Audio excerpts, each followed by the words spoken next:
की वीडियो का मकसद है एमसीक्यूज़ को, और इसको हम कवर करेंगे इंशाल्लाह एंड तक।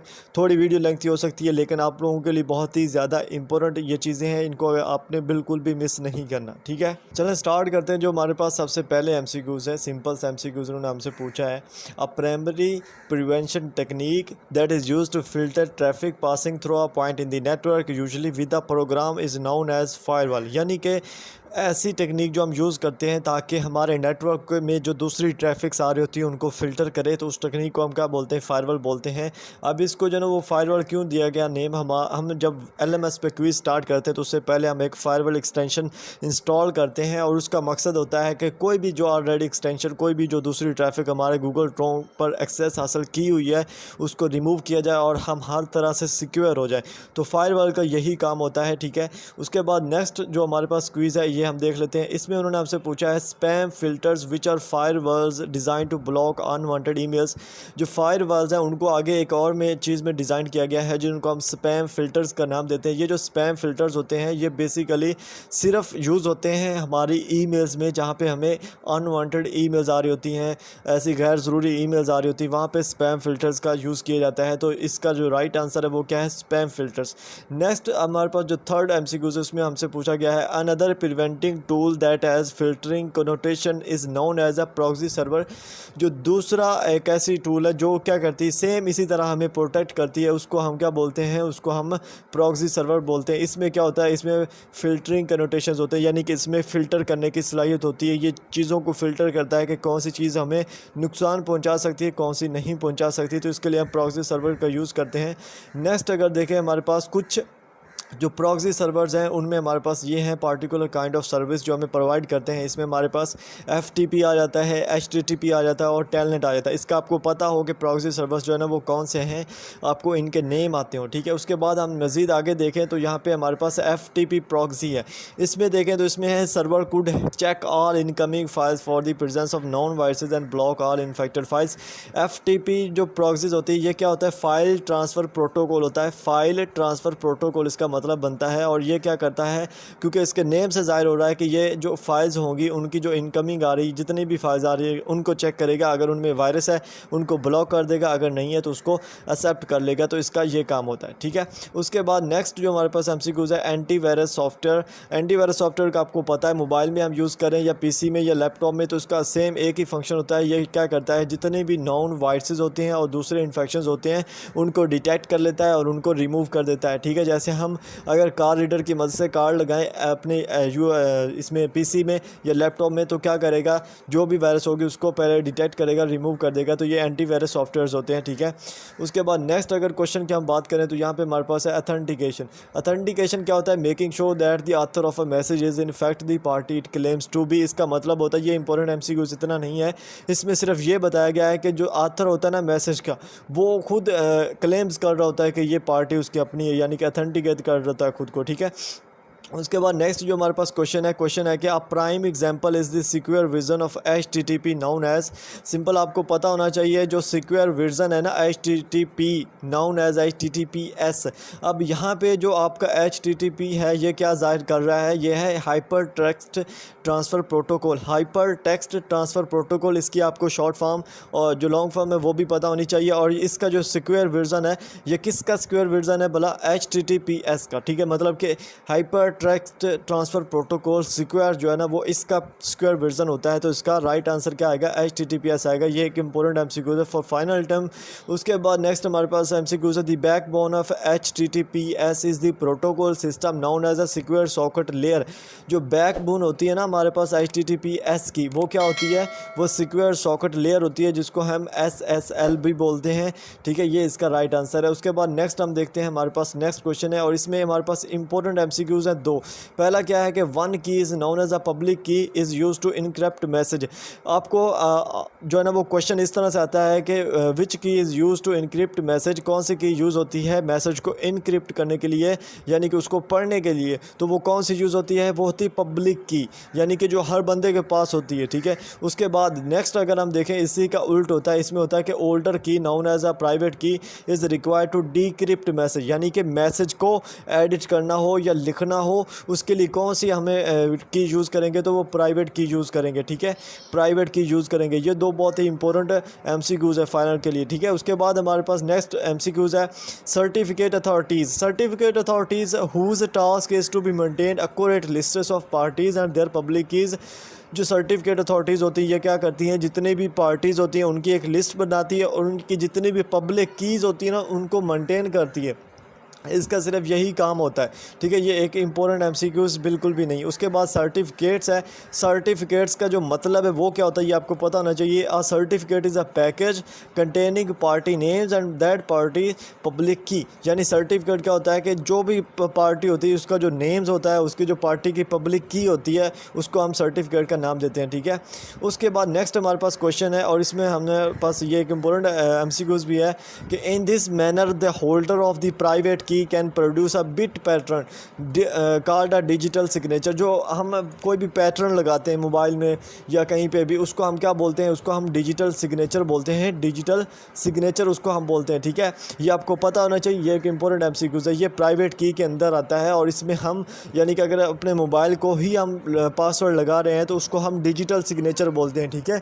एक सिग्नेचर होता है जो हम हाथ से करते हैं, वो होता है फिजिकल, आप उसको बोल सकते हो, लेकिन ये डिजिटल होता है जिसको आप पासवर्ड भी बोल सकते हो शॉर्ट फॉर्म में, ठीक है। उसके बाद नेक्स्ट जो हमारे पास क्वेश्चन है वो है कि US computer fraud and abuse act passed in. जो यूएस में कंप्यूटर फ्रॉड और अब्यूज़ एक्ट था वो कब पास हुआ था, तो वो 1948 में पास हुआ था। ये आपको इसकी जो टाइम है ये आपको पता होना चाहिए कि 1948 में पास हुआ था, ठीक है। उसके बाद एक और बहुत ही इंपॉर्टेंट जो शॉर्ट फॉर्म में आपसे पूछा जाता है कि व्हाट इज़ ECPA, ठीक है, मीनिंग इसका क्या है। इसमें आपका शॉर्ट क्वेश्चन भी आ सकता है और MCQs में भी कि ECPA का मतलब क्या होता है। तो ECPA का मतलब होता है US electronic communication privacy act.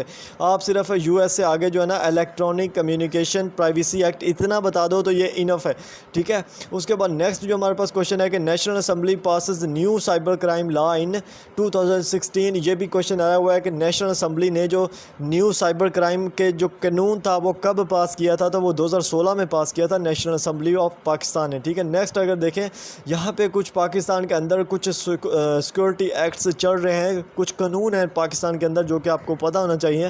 पहला जो कानून है वो ये है कि prevention of electronic crime ordinance 2017 वाला जो कानून है, इसमें क्या है कि आपको प्रिवेंट किया जाता है ताकि आप कोई इलेक्ट्रॉनिक क्राइम ऑर्डिनेंस ना करो, ठीक है। ये इसमें ज़्यादा जो है ना वो इम्पोर्टेंट नहीं है, ये आपने जस्ट एक दफ़ा इनको रीड आउट कर लेना, ये ज़्यादा इम्पोर्टेंट नहीं है, ठीक है। एक पहला था जो मैंने आपको बता दिया।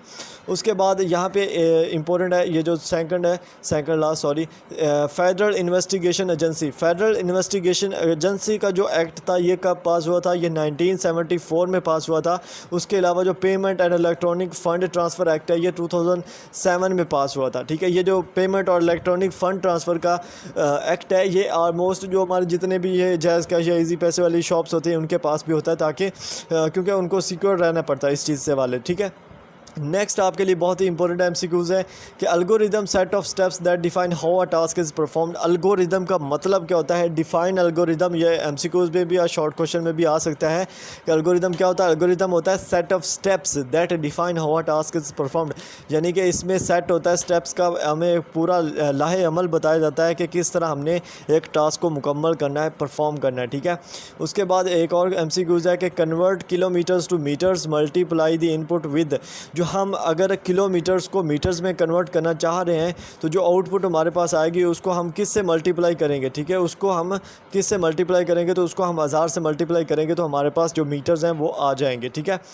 उसके बाद एक और क्वेश्चन है हमारे पास कि many researchers believe that every activity of a human mind including imagination, creativity and decision making is actually the result of the algorithm execution. ये इंपॉर्टेंट एमसीक्यूज़ नहीं है, इसमें सिंपल बताया गया है कि बहुत सारे रिसर्चर्स ये बिलीव करते हैं कि जो ह्यूमन का माइंड है वो क्या है, उसमें इमेजिनेशन, क्रिएटिविटी और जो डिसीजन मेकिंग की सलाहियत है वो एक्चुअली क्या होता है, एल्गोरिदम एग्जीक्यूशन का नतीजा होता है। यानी कि एक जो हमने लाया अमल क्रिएट किया होता है अपने माइंड में कि हमने इस टास्क को इस तरह से परफॉर्म करना है, वो एल्गोरिदम एग्जीक्यूशन का ही नतीजा होता है, ठीक है, नथिंग एल्स।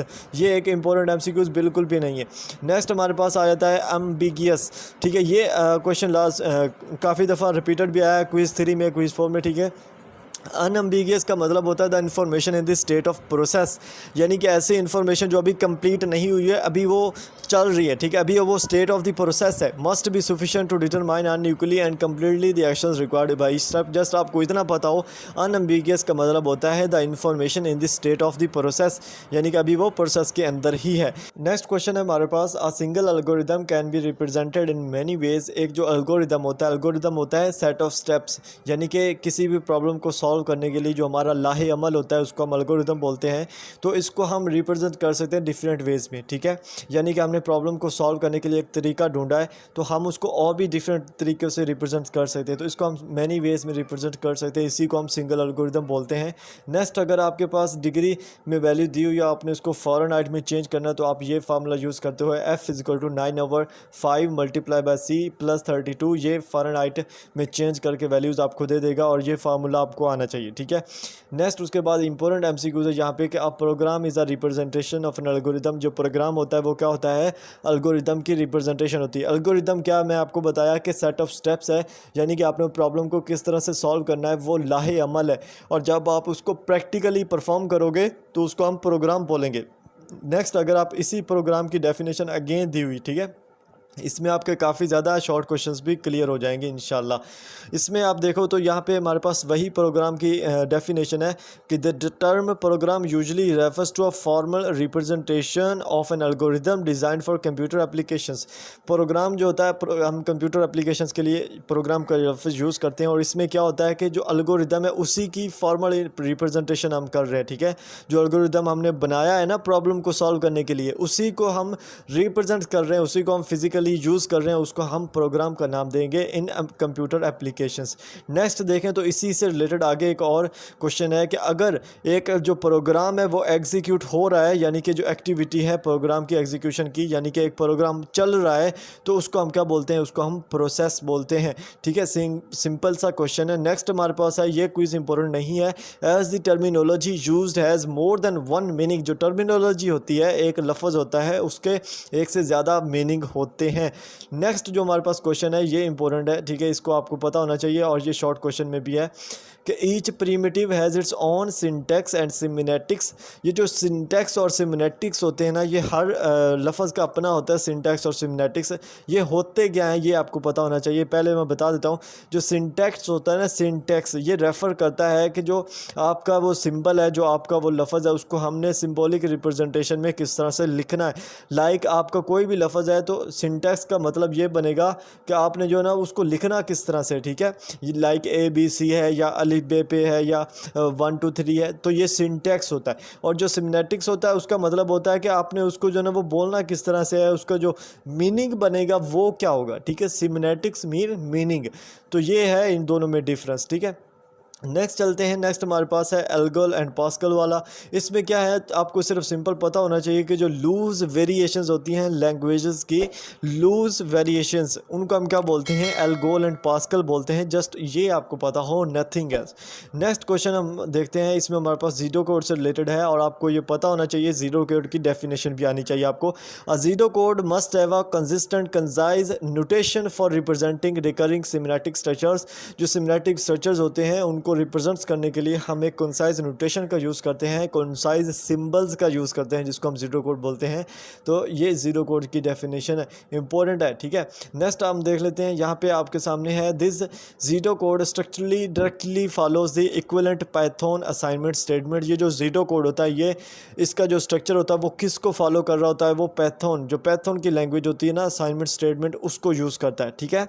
सिंपल है। उसके बाद इंपॉर्टेंट, ठीक है, इंपॉर्टेंट एमसीक्यूज भी है, और ये एक शॉर्ट क्वेश्चन भी है, व्हील स्ट्रक्चर या इफ स्ट्रक्चर भी आप इसको बोल सकते हैं। इसका मतलब क्या होता है, अनदर कॉमन सिमेनेटिक स्ट्रक्चर। ये भी एक सिमेनेटिक स्ट्रक्चर है, और इसमें क्या होता है, रिपीटेड एग्जीक्यूशन होती है स्टेटमेंट की, और ये स्टेटमेंट को as long as the condition must be true, यानी कि जो स्टेटमेंट होती है हम उसको उतनी देर तक एग्जीक्यूट करवाए रखते हैं, रिपीट करते रहते हैं, जब तक कि जो हमने कंडीशंस उसमें अप्लाई की है वो बिल्कुल ट्रू साबित ना हो जाए। इसको हम व्हील स्ट्रक्चर बोलते हैं, या आप ऐसा कह सकते हो पहिए वाला स्ट्रक्चर भी बोल सकते हो कि अगेन एंड अगेन रिपीटेड होता रहेगा जब तक हमारी जो कंडीशन है वो ट्रू ना हो जाए। नेक्स्ट आप तो ये भी एक इम्पोर्टेंट एमसीक्यूज है और ये क्विज थ्री में भी आया हुआ रिपीटेड है कि the following loosely defined problem solving phases presented by the mathematician J Polya in 1945। जो हमने प्रॉब्लम सॉल्विंग फेजेस थे, 5 फेजेस है, सॉरी 4 फेजेस है, प्रॉब्लम को सॉल्व करने के लिए जो फेजेस है वो 4 हैं, वो किसने डिफाइंड किए थे? तो वो मैथमेटिशियन था जी पोलिया इन 1945। ये आपको आना चाहिए और इसके जो 4 प्रॉब्लम सॉल्विंग फेज़ हैं वो भी आपको आने चाहिए। वो एक इम्पोर्टेंट 5 मार्क्स का लॉन्ग क्वेश्चन है, ठीक है। और उसके लिए आप नहीं भी आपको पता तो आप शॉर्ट लेक्चर्स देखो और इम्पोर्टेंट टॉपिक्स पर वीडियो वो लास्ट में देखें। नेक्स्ट जो क्वेश्चन है हमारे पास, stepwise refinement is a top down methodology in that it progresses from the general to the specific. जो स्टेप वाइज रिफाइनमेंट होती है उसको हम क्या बोलते हैं? टॉप डाउन मेथडोलॉजी बोलते हैं। स्टेप वाइज रिफाइनमेंट का मतलब क्या होता है कि हमने एक प्रॉब्लम को सॉल्व करना है तो हम एक स्टेप वाइज चलेंगे, पहले छोटे से बड़े से, बड़े से बड़े से, या आप बड़े से छोटे से कर सकते हो, लेकिन वो जो ये पूरी जो मेथडोलॉजी होती है ये एक टॉप डाउन मेथडोलॉजी होती है। यानी कि हम उस प्रॉब्लम को सॉल्व करने के लिए सबसे पहले उसके बड़े इशू को सॉल्व करते हैं, फिर छोटे को, फिर छोटे को, फिर छोटे को। तो ये एक टॉप डाउन मेथडोलॉजी होती है, ठीक है। और ये जो हमारी मेथडोलॉजी होती है ये प्रोग्रेस करती है जनरल से स्पेसिफिक की तरफ। यानी कि हमें पहले जस्ट आइडिया होता है कि इसको ये इशू हो सकता है, फिर हम जब उसकी मेथडोलॉजी करते हैं तो हमें पक्का पता चल जाता है कि इसको भाई ये स्पेसिफिक, इसको सिर्फ यही इशू है, तो इसको हम जनरल से स्पेसिफिक बोलते हैं, ठीक है। नेक्स्ट जो हमारे पास क्वेश्चन है, the idea is that by breaking the original problem into sub problem, इसको हम बोलते हैं स्टेप वाइज रिफाइनमेंट। के ऐसा आइडिया जिसमें हम क्या करें, जो ओरिजिनल प्रॉब्लम होती है उसको हम सब प्रॉब्लम्स में डिवाइड कर दें, ब्रेक कर दें और उसको फिर सॉल्व करने की ट्राई करें, तो उसको हम स्टेप वाइज रिफाइनमेंट बोलेंगे, ठीक है। नेक्स्ट आती है हमारे पास बटम अप मेथडोलॉजी। और बटम अप मेथडोलॉजी में क्या होता है? बटम से अप, यानी कि नीचे से हम ऊपर की तरफ प्रोग्रेस करते हैं और इसमें जो हमारी प्रोग्रेस होती है वो स्पेसिफिक से लेके जनरल की तरफ होती है। यानी कि पहले हमारे पास स्पेसिफिक होती है, फिर हम एज ए ही बोल देते हैं, जनरली बोल देते हैं, ठीक है। तो ये दोनों जो मेथडोलॉजीज़ हैं, टॉप डाउन और बटम अप, इनमें आपको पता हो कि जो हमारा प्रोग्रेस होता है वो किस तरफ जाता है। टॉप डाउन में जो हमारा प्रोग्रेस होता है वो जनरल से स्पेसिफिक की तरफ आता है और बटम अप में जो हमारी प्रोग्रेस होती है वो स्पेसिफिक से जनरल की तरफ जाती है, ठीक है। नेक्स्ट क्वेश्चन हमारे पास एक इंपॉर्टेंट शॉर्ट क्वेश्चन भी है और एमसीक्यूज में भी है कि the repetitive use of structures, instructions और sequences of instruction is important algorithm concept iterative structure known as loop. यानी कि लूप जहाँ पे भी आ जाता है उसमें हम क्या करते हैं? रिपीटेटिव यूज़ करते हैं इंस्ट्रक्शंस का और सीक्वेंस ऑफ इंस्ट्रक्शंस का, ताकि जो हमारा एल्गोरिदम का कंसेप्ट है वो हासिल हो जाए। तो इसका जो राइट आंसर है वो लूप है और ये एक इंपॉर्टेंट शॉर्ट क्वेश्चन भी है, ठीक है। नेक्स्ट हमारे पास जो होता है ना, वो कंसेप्ट ऑफ जो लूप है या कंट्रोल ऑफ जो लूप है वो 3 एक्टिविटीज़ पर कंसिस्ट होता है। पहला होता है इनिशियलाइज़ करना, देन होता है उसको टेस्ट करना, देन होता है उसमें अगर कोई प्रॉब्लम आ गई तो उसको मॉडिफाई करके अगेन से सही करना।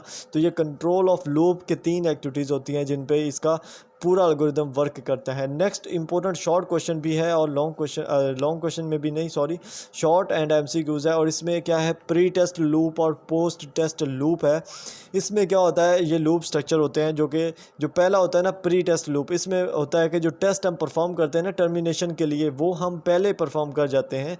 यानी कि प्री मतलब होता है कि उससे जब बॉडी एग्जीक्यूट करवानी होती है उससे पहले जो टेस्ट और टर्मिनेशन परफॉर्म किया जाता है उसको प्री टेस्ट बोलते हैं। और जो पोस्ट टेस्ट लूप होती है उसका मतलब होता है the test for termination is performed after the body is executed, ठीक है। ये इंपॉर्टेंट शॉर्ट क्वेश्चन है। जब बॉडी एग्जीक्यूट हो जाएगी तब हम जो टेस्ट परफॉर्म करेंगे उसको हम पोस्ट टेस्ट लूप बोलते हैं। ये दोनों आपको आने चाहिए, ठीक है। उसके बाद एल्गोरिदम एफिशिएंसी है। ये इंपॉर्टेंट एमसीक्यूज नहीं है, इसमें सिंपल उन्होंने बोला है algorithm efficiency today's machines are capable of executing millions और billions of instructions each second. जो एक एल्गोरिदम है जो एक मशीन्स के अंदर वर्क कर रहा है उसकी जो कैपेबिलिटी है वो कितनी है? वो मिलियंस या बिलियंस ऑफ इंस्ट्रक्शंस जो है ना वो परफॉर्म कर सकता है, एग्जीक्यूट करवा सकता है जस्ट 1 सेकंड में, ठीक है। नेक्स्ट आपको पता होना चाहिए यहाँ पे the sequential search algorithm will interrogate an average of n over 2 entries. जो सिक्वेंशियल सर्च एल्गोरिदम होती है वो एवरेज को कैसे इंट्रोगेट करता है एवरेज को? तो वो आपके पास जो फार्मूला है वो क्या है? n over 2 का फार्मूला है। ये आपको फार्मूला पता होना चाहिए, सिक्वेंशियल सर्च एल्गोरिदम में यूज़ होता है। और इसी तरह का फार्मूला जो बाइनरी सर्च एल्गोरिदम यूज़ करता है, बाइनरी सर्च एल्गोरिदम वो क्या फार्मूला यूज़ करता है? वो यूज़ करता है log 2n 2n इंट्रीज़, तो ये दोनों आपको पता होना चाहिए। और ये जो log 2n है यहाँ पे, इसका मैं आपको बता देता हूँ थोड़ा सा ऊपर करके। यहाँ पे जो log 2n इंट्रीज़ है, इसका मतलब क्या होता है, बेस 2 एल्गोरिदम्स ऑफ n, ठीक है, base 2 algorithms of logarithm of n, sorry logarithm of n का जो लुगार्थिम होता है और बेस 2 में। उसके बाद हमारे पास आता है, हमारे पास क्वेश्चन है सॉफ्टवेयर वेरिफिकेशन का। Software verification, distinction between program believe to be correct and the program that is correct. Software verification का मतलब यही है कि जो सॉफ्टवेयर हम यूज़ कर रहे हैं उसको वेरीफाई करना है कि ये सही है या बिल्कुल इसमें कोई मिस्टेक तो नहीं है, तो इसको सॉफ्टवेयर वेरिफिकेशन बोलते हैं। और ये प्रोग्राम के बिटवीन इसको चलाया जाता है, इसको करेक्ट किया जाता है ताकि जो प्रोग्राम है वो भी करेक्ट हो और जो सॉफ्टवेयर है उसकी बिल्कुल वेरिफिकेशन हो जाए, ठीक है। नेक्स्ट हमारे पास एक इम्पोर्टेंट एमसीक्यूज़ है कि सॉफ्टवेयर फेलियर फटाल। जो सॉफ्टवेयर फेल होने की वजह से एक बहुत बड़ी वजह बनी थी वो क्या था, थेराक 25 था जिसमें एक्सरे रेडिएशन थी और इसकी वजह से काफ़ी नुकसान भी हो गया था। तो यहाँ पे जो थेराक 25 का लफ्ज़ है ये आपको पता होना चाहिए, ये सॉफ्टवेयर फेलियर फटाल की वजह बना था थेराक 25। ये एक इम्पोर्टेंट एमसीक्यूज़ है, ठीक है, और आपके इंशाल्लाह एग्ज़ाम में भी आएगा क्योंकि ये लास्ट टाइम भी आया हुआ था। और उसके अलावा हमारे पास क्वेश्चन है, इन 1986 a man in Texas received between 6,500 to 25,000 radiation in less than 10 second over an area of about 1 centimetre. ये एक बंदा था टेक्सास में, उसमें यही थेराक वाला एक्सरे रेडिएशन का इशू बना था और उसमें जस्ट 10 सेकंड के अंदर उसको जो है ना वो इतनी रेडिएशन से हो गई थी। और जस्ट इसमें जो क्वेश्चन पूछते हैं वो आपको इसका डेट जो है ना वो पूछते हैं कि कब ये वाक़या हुआ था, तो ये 1986 में हुआ था। आपको पता होना चाहिए 1986 में सॉफ्टवेयर फेलियर की वजह से एक बंदे के अंदर इतनी ज़्यादा शुआएँ जो है वो 1 सेंटीमीटर के एरिया से गुजर गई थी, ठीक है।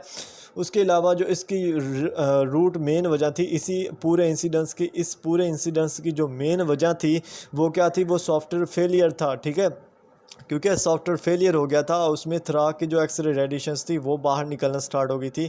तो ये इसकी जो मेन वजह वो सॉफ्टवेयर फेलियर थी, ठीक है।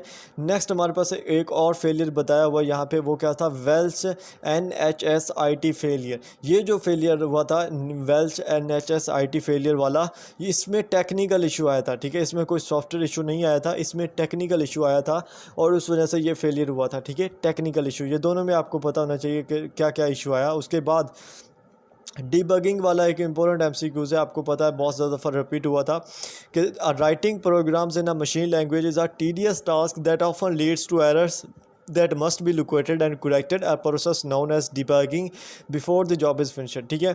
एक ऐसा प्रोसेस में जिसमें हम क्या करते हैं, एरर्स आ जाते हैं हमारे प्रोग्राम्स में, जब हम प्रोग्राम्स को रन करते हैं तो हम क्या करते हैं, उन एरर्स को लोकेट करते हैं और उनको करेक्ट करते हैं। इस प्रोसेस को हम डिबगिंग बोलते हैं, ठीक है। ये एक इंपॉर्टेंट एमसीक्यूज़ है हमारे फ्रंट एंड के लिहाज से। यार आप लोग बोर हो रहे हो तो चैनल को लाजमी सब्सक्राइब कर दो और वीडियो को लाइक कर दो, कमेंट कर दो, थोड़ा पानी पी लो, ठीक है। नेक्स्ट हमारे पास क्वेश्चन है, in the 1940s researchers simplified the programming process by developing notional systems by which instructions could be represented in many rather than numeric form. जो नोटेशनल सिस्टम इजाद हुआ था 1940s में, ठीक है, उसमें जो इंस्ट्रक्शंस थी वो किस शक्ल में हम रिप्रेजेंट कर सकते थे, ये आपके पास पूछा जाता है कि किस शक्ल में आप रिप्रेजेंट कर सकते थे। तो तब आप क्या कर सकते थे, मैनिक फॉर्म में रिप्रेजेंट कर सकते थे then other than numeric form, ठीक है। उसके बाद एक इम्पोर्टेंट एमसीक्यूज़ है, वो पूछते हैं कि हाल्ट जो होता है ना उसका साइन क्या है, हाल्ट के सिंबल्स क्या है।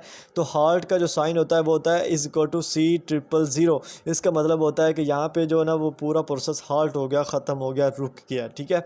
नेक्स्ट हमारे पास जो आगे आता है यही इन चीज़ों को जिनको हम मिनीमेनिक फॉर्म्स बोलते हैं, यानी जो मिनीमेनिक्स होते हैं इनको क्या, इनका जो नेम होता है वो आपको पता होना चाहिए। यहाँ पे जो हमारे पास मिनीमेनिक्स पहला यूज़ होता है वो है LD, इसका मतलब होता है लोड, ठीक है। इसकी शॉर्ट फॉर्म और लॉन्ग फॉर्म आपको पता होना चाहिए, इसका मतलब होता है लोड। और जैसे आगे हमारे पास है ADDI, ये जो मैनिमेनिक्स है इसका जो मुकम्मल वर्ड होता है वो क्या होता है ऐड। इसी तरह ST जो होता है उसका जो मुकम्मल होता है वो होता है स्टोर, ठीक है। जो हाल्ट होता है यहाँ पे देखें हाल्ट है, या HLT भी इसको बोलते हैं, और ये किसके इक्वल होता है, यहाँ पे मैंने बताया है C000, ये आपको पता होना चाहिए, ठीक है।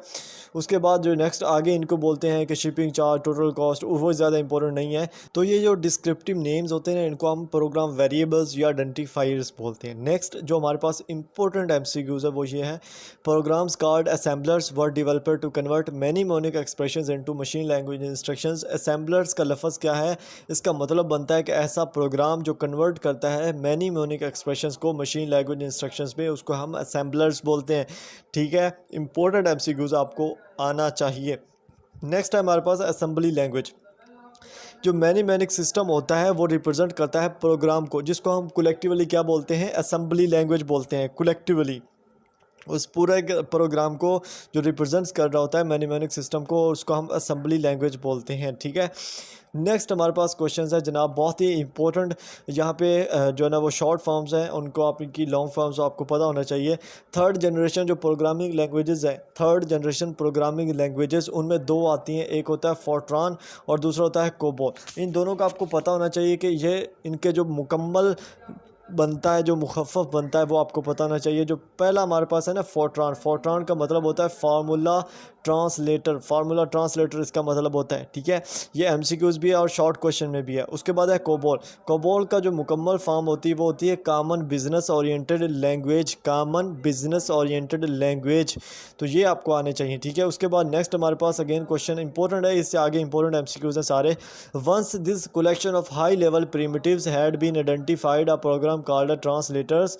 जो हाई लेवल के प्रिमिटिव्स होते हैं जब वो आइडेंटिफाई किए जाते हैं उनको हम क्या बोलते हैं, ट्रांसलेटर्स बोलते हैं। ये हाई लेवल के प्रिमिटिव्स ट्रांसलेटर्स होते हैं, मशीन लैंग्वेजेस में कन्वर्ट करने में हेल्प करते हैं। नेक्स्ट इसी तरह का इंपॉर्टेंट एमसीक्यूज़ है हमारे पास, और ये दो एमसीक्यूज़ इंपॉर्टेंट है। Next, these translation programs were often called compilers. ये जो ट्रांसलेशन प्रोग्राम्स होते हैं जो मशीन लैंग्वेजेस में कन्वर्ट करते हैं मैनीमैनिक एक्सप्रेशंस को, उनको हम कंपाइलर्स भी बोलते हैं।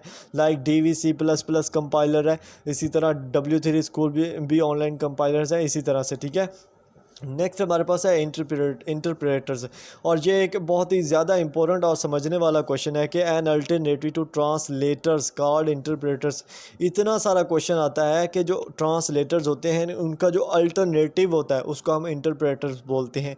और इसका मतलब क्या होता है, ये थर्ड जनरेशन लैंग्वेजेस में इस्तेमाल होता है, जस्ट इंटरप्रेट करता है, डिफरेंट लैंग्वेजेस को कन्वर्ट करता है। और ये क्या होता है, ट्रांसलेटर्स के अल्टरनेटिव होता है, यानी कि उसके मुकाबले में, उसके आप कह सकते हो उसके मुतबादल में यूज़ किया जाता है। ठीक है, नेक्स्ट हमारे पास है ग्रेस होपर। ये क्या था, ये बंदा जो था ये फर्स्ट कंपाइलर था, ये आपको पता होना चाहिए। ये कौन है, ये डेवलपर है ऑफ द फर्स्ट कंपाइलर, इसका नाम है ग्रेस होपर। ठीक है, नेक्स्ट हमारे पास है third generation languages in German terms rather than English. जो थर्ड जनरेशन लैंग्वेजेस थी उसमें जो टर्म यूज़ हुई थी वो कौन सी लैंग्वेज में थी, तो वो जर्मनी की लैंग्वेज में थी, उसमें इंग्लिश में नहीं थी। ठीक है, नेक्स्ट हमारे पास जनाब इंपॉर्टेंट यहाँ पे शॉर्ट क्वेश्चन है इंपॉर्टेंट शॉर्ट क्वेश्चन है नेचुरल लैंग्वेजेस और फॉर्मल लैंग्वेजेस में डिफरेंस का।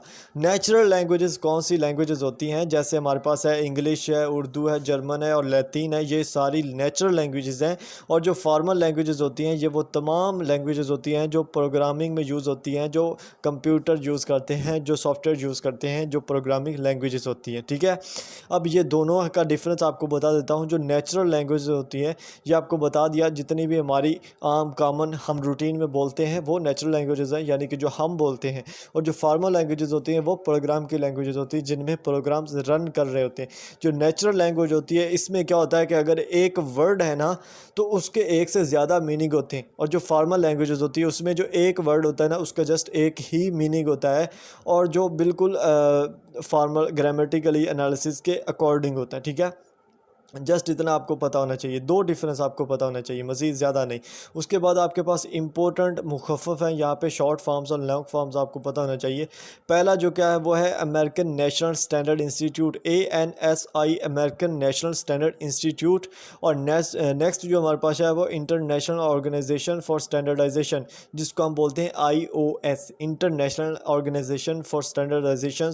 इनको ये दोनों जो कंपनीज इनको अडॉप्ट किया गया था और इनके पब्लिश इन्होंने क्या किया था, इन्होंने स्टैंडर्ड्स बनाए थे किसके लिए, लैंग्वेजेस के लिए, ताकि लैंग्वेजेस का जो स्टैंडर्ड है उसको मापा जा सके कि कितने हद तक वो बेहतरीन है। इन्होंने स्टैंडर्ड्स बनाए थे, ठीक है, और ये इंटरनेशनल ऑर्गेनाइजेशन फॉर स्टैंडर्डाइजेशन का काम था, ठीक है। तो वो क्या करती है, वो बनाती ही स्टैंडर्ड्स है लैंग्वेजेस के लिए। नेक्स्ट हमारे पास है इंपॉर्टेंट एमसीक्यूज है, इससे आगे सारे ही, ठीक है, आपने मिस नहीं करना बिल्कुल भी। Even in the case of high standardized languages, compiler designers often provide features, ठीक है, हाईली स्टैंडर्डाइज्ड लैंग्वेजेस होती हैं हमारे पास, लेकिन फिर भी जो कंपाइलर्स होते हैं वो क्या प्रोवाइड करते हैं, वो हमें मज़ीद एक्स्ट्रा फीचर्स प्रोवाइड कर देते हैं, जिनको हम क्या बोलते हैं, लैंग्वेज एक्सटेंशंस बोलते हैं। और ये क्विज़ 3 में भी और क्विज़ 4 में भी रिपीटेड रहा है, card language extensions. Important MCQs है। नेक्स्ट हमारे पास जनाब इंपॉर्टेंट एमसीक्यूज है यहाँ पे, कि जो पाथ होते हैं एक लैंग्वेज को रिप्रेजेंट करने के लिए वो कितने हैं, एक प्रोग्राम को, एक फंक्शन को। तो हमारे पास 4 इंपॉर्टेंट फंक्शनल्स होते हैं। एक होता है फंक्शनल, दूसरा होता है ऑब्जेक्ट ओरिएंटेड, और तीसरा होता है इम्पेरेटिव पैराडियम, और चौथा होता है डिक्लेरेटिव पैराडियम। ये 4 पैराडियम है जो बहुत ही ज़्यादा इंपॉर्टेंट एमसीक्यूज भी हैं और शॉर्ट क्वेश्चंस भी हैं, लॉन्ग क्वेश्चंस भी हैं, फाइनल के लिए सबसे इम्पोर्टेंट टॉपिक्स है, ठीक है। नेक्स्ट आप देखते हैं, इनको एक एक को देखते जाएंगे। पहला जो एमसीक्यूज है यहाँ पे वो ये है कि जो इम्पेरेटिव पैराडियम होता है वो क्या कहलाता है, तो वो प्रोसीजरल पैराडियम कहलाता है, हम उसको प्रोसीजरल पैराडियम बोलते हैं। और ये क्या रिप्रेजेंट्स करता है, ये जो ट्रेडिशनल अप्रोचेस होती हैं ना प्रोग्रामिंग प्रोसेसेस की, उनको रिप्रेजेंट्स कर रहा होता है। और इस प्रोग्राम्स में हम जो पैथॉन की लैंग्वेज होती है ना उसको यूज़ करते हैं, ठीक है। सिंपल है, आप चीज़ों को समझोगे आपको मज़ीद समझ लगती जाएगी इन चीज़ों की, ठीक है। नेक्स्ट हमारे पास होता है यही जो इम्पेरेटिव पैराडियम होता है, इसमें होता क्या है कि हम एक प्रोग्राम्स की जो प्रॉब्लम होती है उसको सॉल्व करने के लिए एक एल्गोरिदम फाइंड करते हैं, ठीक है। क्या करते हैं, सॉल्व करने के लिए प्रॉब्लम को एक एल्गोरिदम को फाइंड करते हैं एट हैंड, और उस एल्गोरिदम को एक्सप्रेस करने के लिए हम सीक्वेंस ऑफ कमांड्स को तरजीह देते हैं। अब ये इस इम्पेरेटिव पैराडियम में हम जस्ट क्या कर रहे हैं, एल्गोरिदम फाइंड कर रहे हैं, ठीक है। नेक्स्ट हम क्या करेंगे, जो इस इम्पेरेटिव पैराडियम के कंट्रास्ट में यूज़ होता है, in contrast to the imperative paradigm, उसको हम डिक्लेरेटिव पैराडियम बोलते हैं। और ये जो डिक्लेरेटिव पैराडियम होता है इसमें क्या होता है, इसमें already pre established general purpose solving problem algorithm होता है, यानी कि ऊपर वाले में हमने एल्गोरिदम को क्या किया है, एक एल्गोरिदम फाइंड किया, और इसमें वो एल्गोरिदम हम यूज़ करेंगे और उस जो प्रॉब्लम्स होगी ना उसको हम डिक्लेयर कर देंगे कि इसमें ये प्रॉब्लम है, ठीक है। इसलिए इसको हम डिक्लेरेटिव पैराडियम बोलते हैं। नेक्स्ट जो हमारे पास पैराडियम है वो है फंक्शनल पैराडियम। और ये जो फंक्शनल पैराडियम होता है, ये इसकी जो डेफिनेशन है वो आपको आनी चाहिए कि ऐसा प्रोग्राम, ऐसा पैराडियम जिसके अंदर जो प्रोग्राम है ना, इसके अंदर जो प्रोग्राम होता है वो क्या होता है, वो होता है as a entity that accept inputs and produce outputs, ठीक है। इसके अंदर जो प्रोग्राम होता है वो इस तरह से व्यूड होता है कि उसके अंदर क्या वो एक्सेप्ट करता है, और इनपुट्स को एक्सेप्ट करता है और आउटपुट प्रोड्यूस करता है, इसलिए हम इसको फंक्शनल पैराडियम्स बोलते हैं, ठीक है। और इसके अंदर मज़ीद जो हमारे पास क्या है, under this paradigm a program is constructed by connecting smaller predefined program units. ये इसकी अलग से एमसीक्यूज आता है कि ऐसा पैराडियम जिसके अंदर क्या होता है कि constructed by connecting smaller predefined program units, पहले से डिफाइंड जो प्रोग्राम यूनिट्स होती हैं उनको कनेक्ट करने से जो हमारे पास पैराडियम बनता है उसको हम क्या बोलते हैं, ये बोलते हैं फंक्शनल पैराडियम, ठीक है। और इसके जो अंदर हमारे पास लैंग्वेज यूज़ होती है वो लिस्प की लैंग्वेज यूज़ होती है, और ये एक प्रोमिनेंट फंक्शनल प्रोग्रामिंग लैंग्वेज है, ठीक है। उसके बाद जो फोर्थ प्रोग्राम है हमारे पास, जो पैराडियम है वो है ऑब्जेक्ट ओरिएंटेड पैराडियम। और आज के दौर में the most prominent one in the today software development, आज के दौर में जो सॉफ्टवेयर डेवलपमेंट के अंदर सबसे ज़्यादा इम्पोर्टेंट प्रोग्रामिंग पैराडियम है वो कौन सा है, वो है ऑब्जेक्ट ओरिएंटेड पैराडियम। ये इसके लिए एक पहला एमसीक्यूज है। उसके बाद इसमें क्या होता है कि इसमें जो प्रोग्रामिंग प्रोसेसेस होती हैं उनको एसोसिएट किया जाता है, इसलिए इसको हम ऑब्जेक्ट ओरिएंटेड प्रोग्रामिंग भी बोलते हैं। और इसकी शॉर्ट फॉर्म है OOP, OOP भी बोल सकते हो आप इसको, ये भी आपको पता होनी चाहिए, ठीक है। अब इसकी डेफिनेशन अगर हम देखें इसकी, ठीक है, पैराडियम की, तो इसमें डेफिनेशन सिंपल सी है, फॉलोइंग दिस पैराडियम और software system is viewed as a collection of units. इसके अंदर जो सिस्टम होता है उसके अंदर जो व्यूड होता है कलेक्शन ऑफ यूनिट्स होता है, उसको हम क्या बोलते हैं, ऑब्जेक्ट्स बोलते हैं। और हर ऑब्जेक्ट्स के अंदर इतनी कैपेबिलिटी होती है कि वो अपना अपना जो काम होता है उसको परफॉर्म कर सके। लाइक यहाँ पे मैं आपको बता देता हूँ again, each of these objects would encompass a collection of functions called methods. Her object के अंदर क्या होता है, कलेक्शन फंक्शंस होता है जो क्या कहलाता है, मेथड्स कहलाता है। जो बेसिकली जो मेथड्स की डेफिनेशन होती है वो यही होता है। मेथड मेथड कोई भी हो ना, बेसिक जो मेथड की डेफिनेशन होती है वो यही होती है, कलेक्शन ऑफ फंक्शंस। तो ऑब्जेक्ट्स के अंदर, हर ऑब्जेक्ट्स के अंदर कलेक्शन ऑफ फंक्शंस होता है, जिसको हम क्या बोलते हैं, मेथड बोलते हैं। और ये ऑब्जेक्ट ओरिएंटेड वर्नाक्यूलर में भी होता है, यानी कि ऑब्जेक्ट ओरिएंटेड पैराडिग्म जो है उसके अंदर हर चीज़ यूज़ होती है, ठीक है। नेक्स्ट जो हमारे पास यहाँ पे इंपॉर्टेंट एमसीक्यूज है वो ये है, this description of the objects properties is called a class. ये जो डिस्क्रिप्शन होती है ना ऑब्जेक्ट प्रॉपर्टीज़ की, ऑब्जेक्ट्स की जो प्रॉपर्टीज़ होती है उनको जो डिस्क्राइब करने का प्रोसेस होता है वो क्या कहलाता है, क्लास कहलाता है, ठीक है। नेक्स्ट जो हमारे पास एमसीक्यूज है, an object that is based on a particular class is said to be instance of that class. एक ऐसा ऑब्जेक्ट जो बेस करे एक स्पेशल क्लास पर, एक पार्टिकुलर क्लास पर, उसको हम क्या बोलते हैं, उसको हम बोलते हैं इंस्टेंस ऑफ दैट क्लास, यानी कि उसी क्लास का इंस्टेंस बोलते हैं। ये भी इंपॉर्टेंट एमसीक्यूज है जो कि ऑलरेडी आ चुके हैं, ठीक है। नेक्स्ट जो हमारे पास है यहाँ पे डाटा टाइप आ जाती हैं, डाटा की 4 टाइप्स हैं वो हम डिस्कस करेंगे। पहली जो टाइप है वो है इंटीजर्स टाइप। इंटीजर्स रेफर्स करती है न्यूमेरिक डाटा को, न्यूमेरिक वैल्यूज़ को, डाटा टाइप्स जो होती हैं उनको रेफर्स करती है। और इसमें जो हम यूज़ करते हैं ना वो होल नंबर यूज़ करते हैं, ठीक है। होल नंबर्स 0 से लेके एंड तक 1 2 3 4 5 सारे न्यूमेरिक डाटा यूज़ करते हैं। और इसमें 2s कम्प्लीमेंट नोटेशन का जो फंक्शन है वो यूज़ होता है, ठीक है।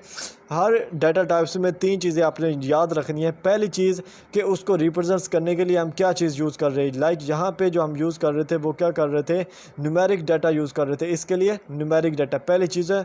सेकंड आपको पता होना चाहिए उसमें हम किस किस्म के जो सिंबल्स हैं वो यूज़ कर रहे हैं। और थर्ड आपको पता होना चाहिए कि उसके अंदर कौन सा नोटेशनल सिस्टम जो है ना वो परफॉर्म हो रहा है, ठीक है। तो नेक्स्ट अगर हम देखें सेकंड जो डाटा टाइप है हमारे पास वो क्या है, वो है रियल न्यूमेरिक डाटा, फ्लॉट है, सॉरी फ्लॉट। फ्लॉट के अंदर हम रियल न्यूमेरिक डाटा यूज़ करते हैं। और इसके अंदर जो हम अगेन इसमें भी होल नंबर्स यूज़ करते हैं। और ये इसमें फ्लॉटिंग पॉइंट और नोटेशन का जो फंक्शंस होता है वो हम इसमें यूज़ करते हैं। डाटा टाइप जो फ्लॉट है ना, इसमें जो फ्लॉटिंग टाइम होती है ना, फ्लॉटिंग पॉइंट, वो हम यूज़ करते हैं, ठीक है। नेक्स्ट जो थर्ड और फोर्थ हमारे पास डाटा टाइप्स हैं उनमें 2 आ जाती हैं, एक है करैक्टर्स और एक है बोलियन। जो हमारे पास करैक्टर्स और बोलियंस होती हैं इनमें आप क्या करते हैं, इनमें हम सिंबल्स यूज़ करते हैं। और मोस्टली जो ये यूज़ होती हैं ASCII और यूनिकोड में। तो इसके अलावा मैं आपको जो इंपॉर्टेंट एमसीक्यूज़ है वो बताऊं, तो इसमें जो बोलियन की डेफिनेशन है, बोलियन के एमसीक्यूज़ बहुत ही ज़्यादा इंपॉर्टेंट है कि बोलियन की जो डाटा टाइप होती है रेफर्स करती है कि that take only the values true और फॉल्स, ठीक है।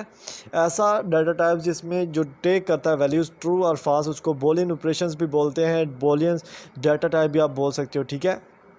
उसके अलावा नेक्स्ट जो हमारे पास यहाँ पर क्वेश्चन है मैं अगेन आपको बता देता हूँ, ये चारों एमसीक्यूज बहुत ज़्यादा इंपॉर्टेंट है डाटा टाइप्स के हवाले से। The data types that are included as primitives in a programming languages such as int for integers, यानी कि शॉर्ट फॉर्म में आपको पता होना चाहिए कि इंट का मतलब क्या होता है, इंटीजर्स होता है। और CHAR जो 4 होता है इसका मतलब होता है कैरेक्टर्स।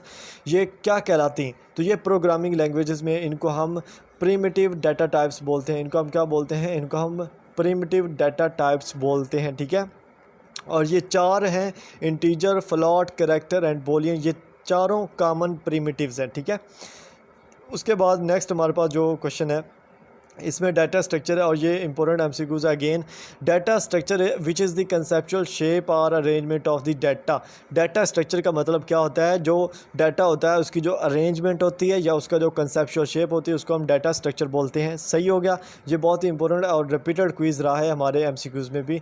नेक्स्ट जो हमारे पास क्वेश्चन है, one common data structure is अरे। जो कॉमन डाटा स्ट्रक्चर, अब हम डाटा स्ट्रक्चर की बात करेंगे उसमें हमारे पास अरे आ जाता है। अरे क्या होता है, ब्लॉक ऑफ एलिमेंट्स होता है। अरे का मतलब होता है ब्लॉक ऑफ एलिमेंट्स। इसमें डिफरेंट टाइप्स और सेम टाइप्स ऑफ ब्लॉक्स होते हैं। और इसके आगे एग्जांपल्स होती हैं, टाइप्स होती हैं। 1 डिमेंशनल लिस्ट होती है, 2 डिमेंशनल लिस्ट होती है।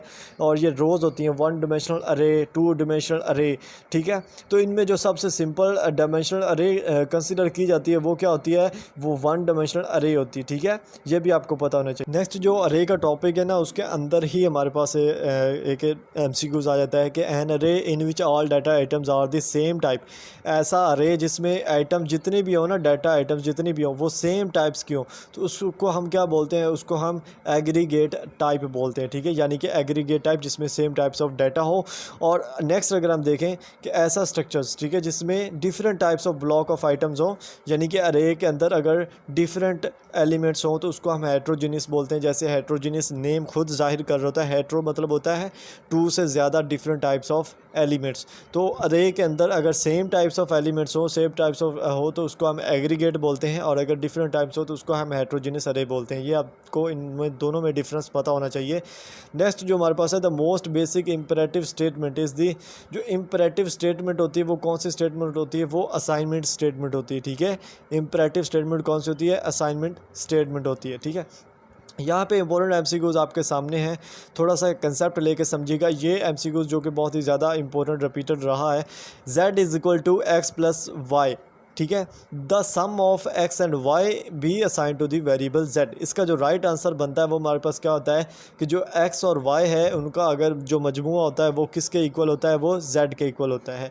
अब यहाँ पे एक चीज़ नोट करें, यहाँ पे जो ये y के आगे सेमी कोलन बना हुआ है ना, y के आगे एंड पे, इसको हम क्या बोलते हैं, इसको हम सेपरेट स्टेटमेंट बोलते हैं, सेपरेट स्टेटमेंट। इसका मतलब क्या है कि ये जो सेमी कोलन है ना at the end of the line, ये क्या कर रहा है, ये उस लाइन को सेपरेट कर रहा है। ठीक है, ये इंपरेटिव लैंग्वेजेस में यूज़ होता है, ये उसको लाइन को सेपरेट कर रहा है, इसलिए हम इसको सेपरेट स्टेटमेंट बोलते हैं। ठीक है, आपको ये क्वेश्चन आता है कि जो सेपरेट स्टेटमेंट करने के लिए सिंबल यूज़ होता है वो कौन सा है, तो आपने सेमी कोलन का जो सिंबल है ना वो ड्रा कर देना, सेमी कोलन का सिंबल। ठीक है, नेक्स्ट जो हमारे पास क्वेश्चन है वो है, in some other languages such as ADA the equivalent length statement would appear. अब जो ADA का कंसेप्ट है ये आपको पता होना चाहिए। ADA का क्या मतलब है, ADA का जो सिंबल है वो यहाँ पे Z और X के दरमियान आपके सामने हाईलाइट है, यानी कि पहले कॉलन है और नेक्स्ट आपके साथ इक्वल है। मैं यहाँ पे बना भी देता हूँ, लिख देता हूँ। जो ADA का लैंग्वेज में जो ADA का सिंबल होता है वो क्या होता है, semi colon and is equal. ठीक है, semi colon and is equal. ठीक है, ये इसका ADA का सिंबल होता है। ठीक है, ये भी आपको आना चाहिए।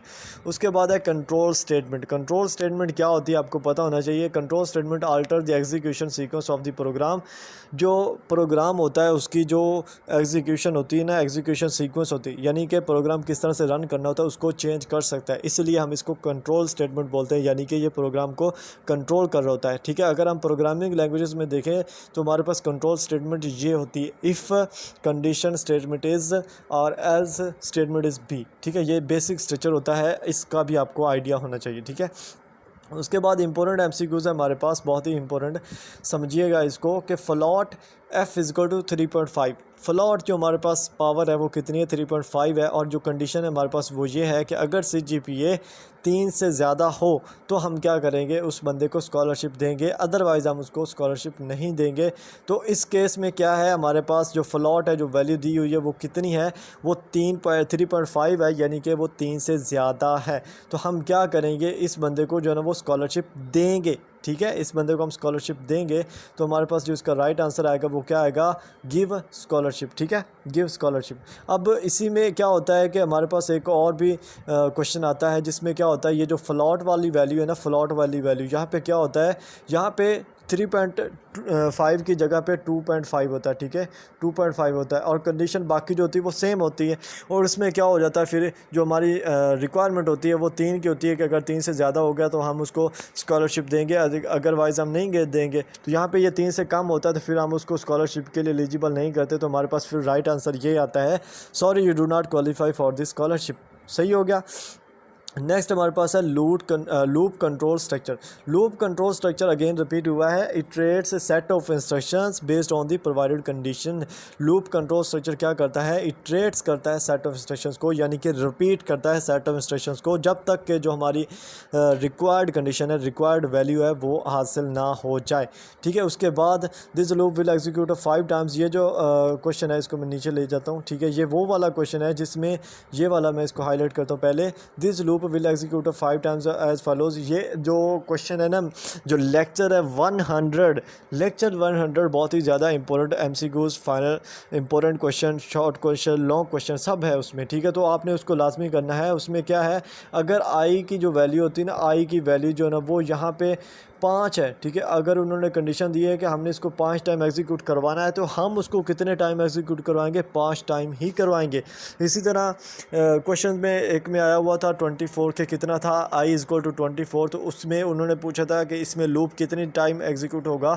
तो भाई वो जो आई के इक्वल जितनी भी रकम होगी ना उतना ही टाइम वो एग्जीक्यूट होगा, तो वो 24 टाइम ही एग्जीक्यूट होगा। ठीक है, नेक्स्ट क्वेश्चन है हमारे पास, such simultaneous execution of multiple activation is called, जो एक ही वक्त में मल्टीपल एक्टिवेशंस होती हैं उनको हम क्या बोलते हैं, पैरेलल प्रोसेसिंग बोलते हैं। पैरेलल प्रोसेसिंग के सच साइमल्टेनियस एग्जीक्यूशन, एक ही टाइम में बहुत ज़्यादा एक्टिवेशंस होना, बहुत ज़्यादा प्रोसेसेस का इकट्ठा चलना, उनका एग्जीक्यूट होना, उसको हम पैरेलल प्रोसेसिंग बोलते हैं।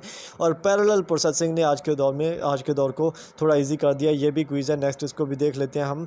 CPU कोर्स हम देख लेते हैं। पहला, ट्रू पैरेलल प्रोसेसिंग रिक्वायर्स, एक जो ट्रू पैरेलल प्रोसेसिंग होती है उसके लिए हमें कितने CPU कोर्स की ज़रूरत होती है, तो उसके लिए हमें मल्टीपल CPU कोर्स की ज़रूरत होती है। कितने? मल्टीपल, एक से काम नहीं चलता, ठीक है। नेक्स्ट अगर हम देखें, नेक्स्ट जो हमारे पास क्विज़ है, many modern computer applications are more easily solved in the context of problem parallel processing, जो आज के दौर के कंप्यूटर एप्लीकेशंस हैं उनको ईजिली सॉल्व किया जाता है किसको यूज़ करते हुए, पैरेलल प्रोसेसिंग को। ये पैरेलल प्रोसेसिंग का मतलब है क्या यार, बताता हूँ सिंपल।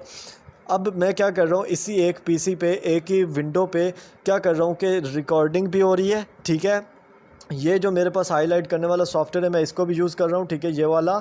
इसके अलावा जो वर्ड की फ़ाइल है वो भी ओपन है, ठीक है। इसी तरह डिफरेंट टाइप्स ऑफ और भी 2-3 चीज़ें ओपन है। तो ये क्या है, एक ही टाइम में डिफरेंट एप्लीकेशंस रन कर रही हैं, और इस चीज़ को हम क्या बोलते हैं, इस चीज़ को हम पैरेलल प्रोसेसिंग बोलते हैं। और इसी वजह से जो हमारे 2 डेज़ कंप्यूटर एप्लीकेशंस है वो बहुत ही ज़्यादा ईजी हैं और उनको तेज़ भी हैं, आप कह सकते हो, ठीक है। आई थिंक आज के बाद इसका कंसेप्ट आपको लेने की ज़रूरत नहीं पड़ेगी। उसके बाद है हमारे पास के what we have informally refer to as an activation is called as. हमारे पास 2 चीज़ें होती हैं, एक होती है लैंग्वेजेस होती है ADA की, और एक लैंग्वेज होती है जावा की, ठीक है। जो लैंग्वेज होती है ADA में, उसमें जो टास्क होता है हम टास्क यूज़ करते हैं, ठीक है। एक्टिवेशन के प्रोसेस के लिए हम क्या यूज़ करते हैं, टास्क यूज़ करते हैं। और जो जावा होता है उसके लिए हम एक्टिवेशन का प्रोसेस जो होता है उसके लिए हम थ्रेड का लफ्ज़ यूज़ करते हैं, ठीक है। उसके लिए हम कौन सा लफ्ज़ यूज़ करते हैं, थ्रेड। तो ये आपको पता होना चाहिए कि हम जो ना जो AD है उसमें कौन सा यूज़ करते हैं और जो जावा है उसमें कौन सा यूज़ करते हैं, ठीक है। नेक्स्ट जो हमारे पास क्वेश्चन है यहाँ पे वो है, C languages as the following arithmetic operation. जो सी लैंग्वेजेस होती हैं उनमें जो अरिथमेटिक ऑपरेशंस होते हैं, अरिथमेटिक ऑपरेशंस, बोलियन ऑपरेटर्स की बात मैं नहीं कर रहा, मैं अरिथमेटिक ऑपरेशंस की बात कर रहा हूँ। जो सी लैंग्वेजेस होती हैं उनमें कौन कौन से होते हैं, तो ये आपको पता होना चाहिए। मैं नीचे दिखा देता हूँ आपको, हाँ ऊपर ही है, ठीक है। यहाँ पे आपके पास 5 होते हैं, ठीक है, मैं हाईलाइट कर देता हूँ। पहला होता है एडिशन का सिंपल प्लस वाला, सब्ट्रैक्शन का माइनस वाला, मल्टीप्लिकेशन का ज़रब वाला, डिवीजन का डिवीजन साइन, और मॉड्यूलस वाला जो कि इंपॉर्टेंट है, शॉर्ट क्वेश्चन और MCQ सॉरी बनता है कि मॉड्यूलस का साइन क्या है, तो परसेंटेज वाला जो मॉड्यूलस है। ये पाँचों जो है ना ये क्या है, अरिथमेटिक ऑपरेशंस हैं जो कि आज के दौर में यूज़ होते हैं, ठीक है।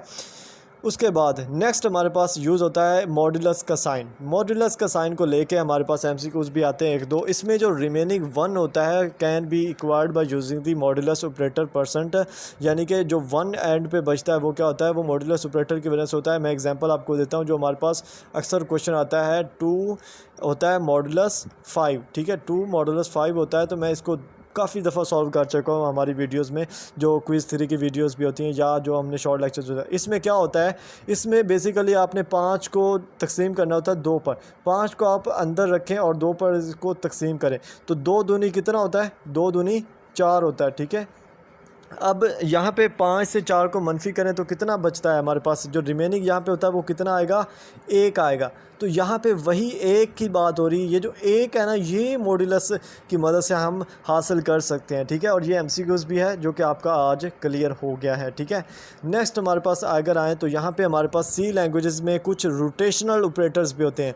पहले हमने ऊपर देखा है अरिथमेटिक ऑपरेशनल्स, और यहाँ पे देखें तो रिलेशनल ऑपरेटर्स होते हैं। ये जो रिलेशनल ऑपरेटर्स होते हैं ये रिलेट करते हैं एक दूसरे के साथ 2 से ज़्यादा वैल्यूज़ के लिए। तो इसमें हम क्या करते हैं, इसमें हमारे पास कितने होते हैं, ये भी हमारे पास 6 ही होते हैं, ठीक है। और इनकी जो साइंस है वो आपको पता होना चाहिए कि लेस दैन के लिए हम कौन सा साइन यूज़ करते हैं, लेस दैन और इक्वल के लिए कौन सा यूज़ करते हैं, ग्रेटर के लिए, इक्वल के लिए। ये जो इक्वल के लिए ये सबसे ज़्यादा इंपॉर्टेंट है और ये अक्सर आता रहता है, ठीक है।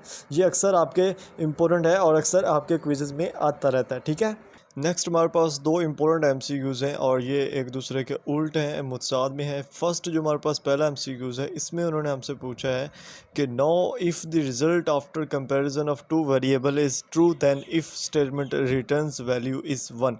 मतलब कि अगर आप दो वेरिएबल्स को कंपेयर कर रहे हो और उनका जो रिज़ल्ट है वो ट्रू है, वो एक दूसरे के इक्वल हैं, ट्रू हैं, तो हमारे पास जो स्टेटमेंट की रिटर्न वैल्यू आएगी वो क्या आएगी, वो 1 आएगी। ठीक है, कितनी रिटर्न वैल्यू आएगी हमारे पास, 1 आएगी। ठीक है, इसी तरह अगर हमारे पास दो वेरिएबल्स हैं, ठीक है, दो वेरिएबल्स को हम कंपेयर कर रहे हैं और उनके जो दो वेरिएबल्स को कंपेयर करने की जो कंपैरिजन का जो रिज़ल्ट होगा वो फॉल्स आ रहा है। ठीक है, मतलब कि दोनों इक्वल नहीं है एक दूसरे के, दोनों डिफरेंट हैं और उनके वेरिएबल्स के कंपैरिजन फॉल्स आ रहा है, तो उस स्टेटमेंट की जो वैल्यू हमारे पास आएगी वो क्या आएगी, वो हमारे पास 0 आएगी। ठीक है, ये चीज़ है, ये दोनों आपने याद रखने, इंपॉर्टेंट एमसीक्यूज़ हमारे पास। नेक्स्ट हमारे पास है, in C languages logical operators are used if you want to compare more than one condition.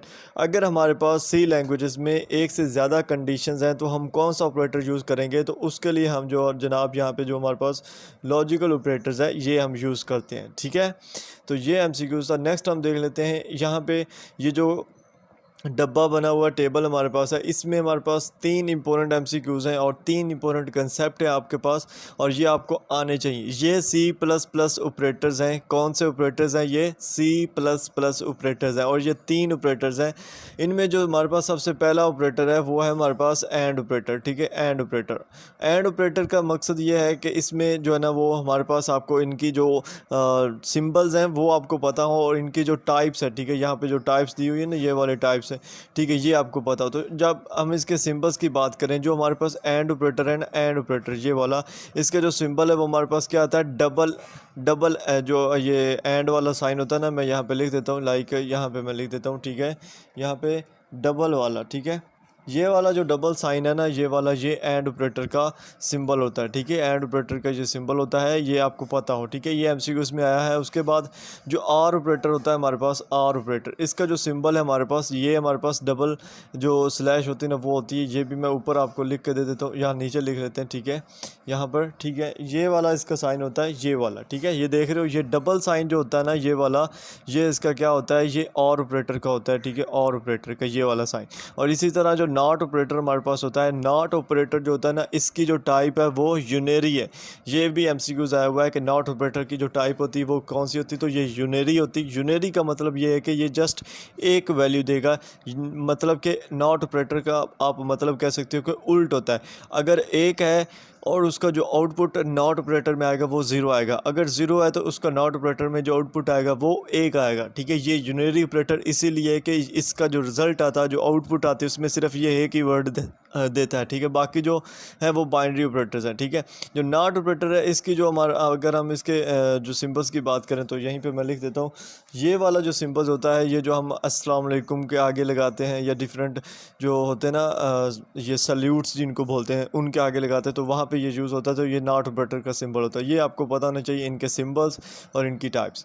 Next हम देख लेते हैं, यहाँ पे हमारे पास मैट्रिक्स, ये एक इंपॉर्टेंट एमसीक्यूज है। इसमें है हमारे पास क्वांटिटेटिव टेक्निक्स। क्वांटिटेटिव टेक्निक्स का मतलब क्या है कि ऐसी टेक्निक जिसमें हम क्वांटिटी को मेजर करते थे, यानी कि कोई भी ऐसी चीज़ जिसको हम मेजर कर सकते हैं फिजिकल नंबर्स में, उसको क्वांटिटी बोलते हैं। तो ये क्वांटिटेटिव टेक्निक है। इसमें हम क्या करते हैं, इसमें हम मेजर करते हैं दी प्रॉपर्टीज़ ऑफ सॉफ्टवेयर। ठीक है, एक जो सॉफ्टवेयर होता है उसकी प्रॉपर्टीज़ को मेजर करते हैं, सॉफ्टवेयर की प्रॉपर्टीज़ को। तो इसको हम बोलते क्या है, ये हमारे पास जनाब होता है, हमारे पास इसको नाम दिया गया है मैट्रिक्स का, मैट्रिक्स। ठीक है, मैट्रिक्स का मतलब है जो प्रॉपर्टीज़ होती है सॉफ्टवेयर की उनको मेजर करना।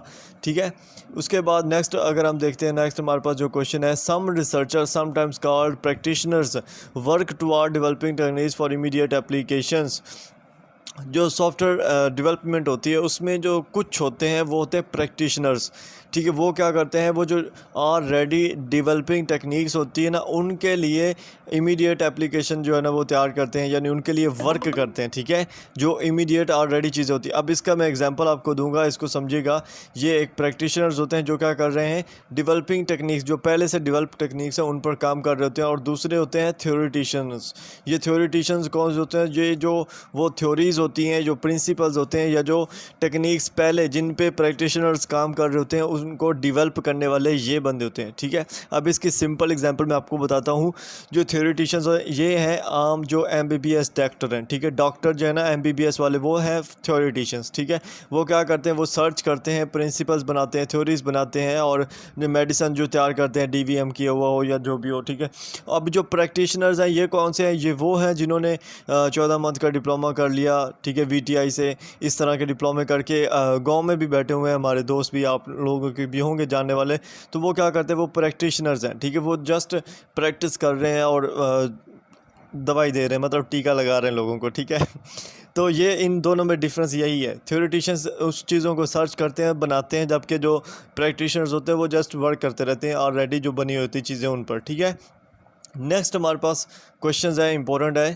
पहला जो है सॉफ्टवेयर एरर्स की वजह से कितने मिलियन का लॉस हुआ था न्यू बैंक ऑफ न्यूयॉर्क को, तो इसमें $5 बिलियन का लॉस हुआ था, ठीक है। उसके अलावा नेक्स्ट जो आपको पूछा जा सकता है, ये वाला केस, इसका फुल मुखफ़फ़ पूछा जा सकता है और आता भी है। केस का मुकम्मल जो वर्ड बनता है वो बोलता है computer aided software engineering, computer aided software engineering, और ये आपको आना चाहिए। नेक्स्ट देखें तो ये एक इम्पोर्टेंट मुखफ़फ़ वाला MCQs भी है और शॉर्ट क्वेश्चन भी है, IDES, ठीक है। इसका मतलब क्या होता है, इंटीग्रेटेड डेवलपमेंट इन्वायरमेंट्स, ठीक है। इंटीग्रेटेड डेवलपमेंट इन्वायरमेंट्स इसका मतलब बनता है, ठीक है। नेक्स्ट हम देखते हैं इम्पोर्टेंट हमारा जो सॉफ्टवेयर लाइफ साइकिल जिसका नाम है, ये हमारे इस कोर्स का एक इम्पोर्टेंट पार्ट है, ठीक है। इसमें क्या है हमारे पास, the most fundamental concept and software engineering. Software engineering के अंदर जो सबसे ज़्यादा बेसिक बुनियादी कंसेप्ट है वो क्या है, सॉफ्टवेयर लाइफ साइकिल होता है। और सॉफ्टवेयर लाइफ साइकिल को मज़ीद हम देखेंगे, ठीक है। जो पहला हमारे पास यहाँ पे इम्पोर्टेंट MCQs हैं जो क्विज़ 4 में रिपीट होते रहे हैं, इसमें हम बता देता हूँ मैं आपको। The case of other products the maintenance phase tends to be repair process. यहाँ पे आपको मैं बता देता हूँ, अगर सॉफ्टवेयर में कोई एरर आ रहा है तो उसमें जो मेंटेनेंस फेज़ होगा वो क्या आ जाता है, रिपेयर प्रोसेस में जाता है। और ये बेसिकली किस चीज़ की बात हो रही है यहाँ पे, ठीक है। चीज़ों को समझिएगा, दो चीज़ें हैं हमारे पास, ठीक है। कितनी चीज़ें हैं, दो हैं। एक है रिपेयर प्रोसेस, ठीक है, दूसरा है करेक्ट और अपडेटिंग। अब यहाँ पे जो रिपेयर प्रोसेस है ये किस चीज़ के लिए यूज़ हो रहा है, ये दूसरे प्रोडक्ट्स के लिए यूज़ हो रहा है। यहाँ पे उन्होंने बताया है in case of other products, दूसरे प्रोडक्ट्स जैसे कि कंप्यूटर ख़राब हो गया तो इसको हम रिपेयर करवाते हैं, ठीक है। ये मेंटेनेंस फेज़ जो कंप्यूटर को होगा ये रिपेयर प्रोसेस होगा। अगर यही चीज़ कोई भी मिस्टेक जो है वो सॉफ्टवेयर लाइफ साइकिल में आ जाती है, सॉफ्टवेयर में आ जाती है, ठीक है। इन केस ऑफ सॉफ्टवेयर, ठीक है, यहाँ पे लिखा हुआ है इन केस ऑफ सॉफ्टवेयर के अगर मामले में बात करें, अगर उसमें मेंटेनेंस होनी है तो उसको हम क्या बोलते हैं भला, उसको हम करेक्टिंग या अपडेटिंग बोलते हैं, ठीक है। क्या बोलेंगे हम उसको, करेक्टिंग या अपडेटिंग, ठीक है। चीज़ की समझ आ गई। दो प्रोसेस हैं, दोनों अलग अलग हैं। इस पूरे को आपने अच्छे से ध्यान से रखना है और इसको अपने माइंड में बिठा लीजिएगा। जब भी कोई दूसरा प्रोडक्ट होगा उसके लिए हम रिपेयर का प्रोसेस यूज़ करते हैं, यानी उसमें कोई भी मिस्टेक आई तो हम उसको रिपेयर का प्रोसेस बोलेंगे। और अगर हमारे पास केस ऑफ सॉफ्टवेयर होगा तो हम उसको करेक्ट और अपडेटिंग का बोलेंगे, ठीक है। सॉफ्टवेयर के मामले में हम उसको रिपेयर का नहीं बोलते, ठीक है। ये इंपॉर्टेंट MCQs है और दोनों आते हैं अलग अलग MCQs बन के, ताकि आप लोगों को कंफ्यूज किया जाए, लेकिन आप लोगों को अब इसका कंसेप्ट होगा, ठीक है। उसके बाद है हमारे पास major step in the traditional software development life cycle. जो मेजर स्टेप होते हैं ना सॉफ्टवेयर डेवलपमेंट लाइफ साइकिल के अंदर, सॉफ्टवेयर डेवलपमेंट लाइफ साइकिल ये जो है ना, इसकी जो सिंपल फॉर्म होती है वो होती है SDLC। वो बाद का ये भी पूछ लेते हैं कि जो SDLC उसके स्टेप्स बताएं, तो फिर आप सोचोगे कि ये क्या है, तो ये होता है सॉफ्टवेयर डेवलपमेंट लाइफ साइकिल। इसके जो मेजर स्टेप्स हैं वो हमारे पास यहाँ पे नीचे दिए हुए हैं, ठीक है। इसके 4 स्टेप्स हैं बेसिकली, ठीक है। बेसिकली कितने, 4 स्टेप्स हैं। पहला स्टेप्स होता है रिक्वायरमेंट एनालिसिस। रिक्वायरमेंट एनालिसिस में हम ये एनालिसिस करते हैं कि हमारे पास क्या क्या रिक्वायरमेंट्स है। फिर डिज़ाइन होता है, डिज़ाइन में हम डिज़ाइन क्रिएट करते हैं, ठीक है, बनाते हैं कि हमने इसको सॉफ्टवेयर को इस तरह से बनाना है। और फिर इम्प्लीमेंशन होती है, थर्ड जो होता है, इसमें हम इम्प्लीमेंट करते हैं अपनी तमाम एनालिसिस को, और जो डिज़ाइन क्रिएट किया होता है उसको फिज़िकली इम्प्लीमेंट करके, फिज़िकली उस चीज़ को बना के देन हम उसकी टेस्टिंग करते हैं। कोई और इशू हो तो उसको हम रिपेयर करके जो है ना वो सारा सेट कर देते हैं। तो ये होता है सॉफ्टवेयर डेवलपमेंट लाइफ साइकिल। अब हम बात कर लेते हैं फर्स्ट जो फेज़ होता है रिक्वायरमेंट एनालिसिस का। रिक्वायरमेंट एनालिसिस में जो होता है ये पहला फेज़ होता है, ठीक है। पहला फेज़ होता है, इसमें हम जस्ट ये करते हैं, हम ये देखते हैं कि जो हमारा फेज़ है, ठीक है, उसके अंदर जो सिस्टम है वो किस तरह से आउटसाइड द वर्ल्ड, किस तरह से उसको डिफ़ाइन करना है, किस तरह से उसको बनाना है, ये सारी चीज़ें होती हैं। बेसिक सा कंसेप्ट है, ठीक है।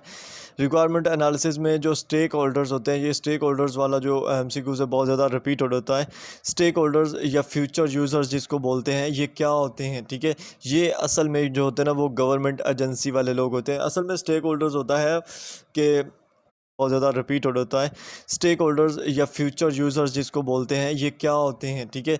ये असल में जो होते हैं ना वो गवर्नमेंट एजेंसी वाले लोग होते हैं। असल में स्टेक होल्डर्स होता है कि आपके पास मतलब कि कोई बड़ा स्टोर है, उसके मालिक हो आप, और आप आगे अपने स्टोर में से मुकम्मल यानी कि पैक आगे देते हो, सेल करते हो, ठीक है। वो होती है स्टेक होल्डर्स, या आप ऐसा कह सकते हैं जो ठेके लेने वाले होते हैं वो भी होते हैं गवर्नमेंट एजेंसीज के होल्डर्स होते हैं।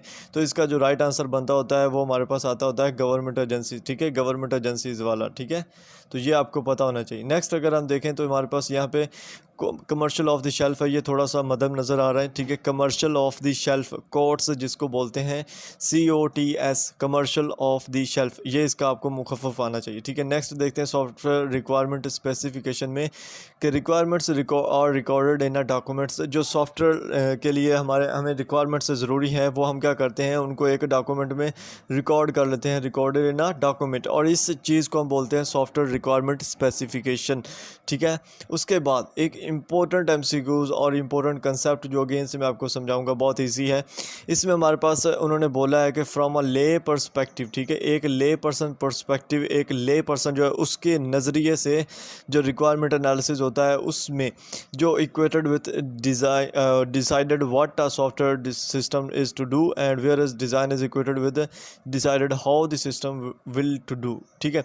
जो रिक्वायरमेंट एनालिसिस होता है वो क्या किस लफ्ज़ से वो डिसाइड करता है, वो लफ्ज़ होता है व्हाट, और जो दूसरा होता है ना डिज़ाइन किस तरह से करना होता है, तो उसके लिए वो लफ्ज़ यूज़ करता है हाउ। तो ये सिंपल कंसेप्ट है, हमारे सिंपल सा कंसेप्ट है। मैं आपको बता देता हूँ, आप हो ले पर्सन और आपके मुताबिक जो रिक्वायरमेंट एनालिसिस है, यानी कि जो रिक्वायरमेंट्स हैं एक सिस्टम के लिए, एक सॉफ्टवेयर के लिए, वो आप सोचोगे कि यार इसके लिए ना क्या क्या रिक्वायरमेंट्स हैं, क्या क्या रिक्वायरमेंट्स हैं, तो उसके लिए आप कौन सा लफ्ज़ यूज़ कर रहे हो, व्हाट का लफ्ज़ यूज़ कर रहे हो, मतलब कि क्या क्या रिक्वायरमेंट्स हैं, ठीक है। अब रिक्वायरमेंट्स आपको पता चल गई, आपने उसका डिज़ाइन क्रिएट करना है, तो यार आप सोचोगे कि अब इसका डिज़ाइन कैसे क्रिएट करूं, तो जो हाउ आता है ना, कैसे डिज़ाइन किस तरह क्रिएट करूं, कैसे क्रिएट करूं, तो उसके लिए आप हाउ का लफ्ज़ यूज़ करते हो। तो ये इन दोनों में डिफरेंस है, ठीक है। नेक्स्ट बात कर लेते हैं हम सॉफ्टवेयर एनालिस्ट की। सॉफ्टवेयर एनालिस्ट जो होता है आप कह सकते हो, या इसको हम सॉफ्टवेयर सिस्टम एनालिस्ट भी बोलते हैं, और ये एक प्रोग्रामर होता है जो मतलब सॉफ्टवेयर बना होता है। ये इसका काम क्या होता है, ये पूरे जो प्रोसेस होता है उसमें इन्वॉल्व होता है, और उसकी मतलब चेक कर रहा होता है, उसका एनालिसिस कर रहा होता है, सिस्टम किस तरह से वर्क कर रहा है, तो इसको हम प्रोग्रामर बोलते हैं। ये आप सिंपल कह सकते हो जो प्रोग्राम बना रहा है वो बंदा है, ठीक है।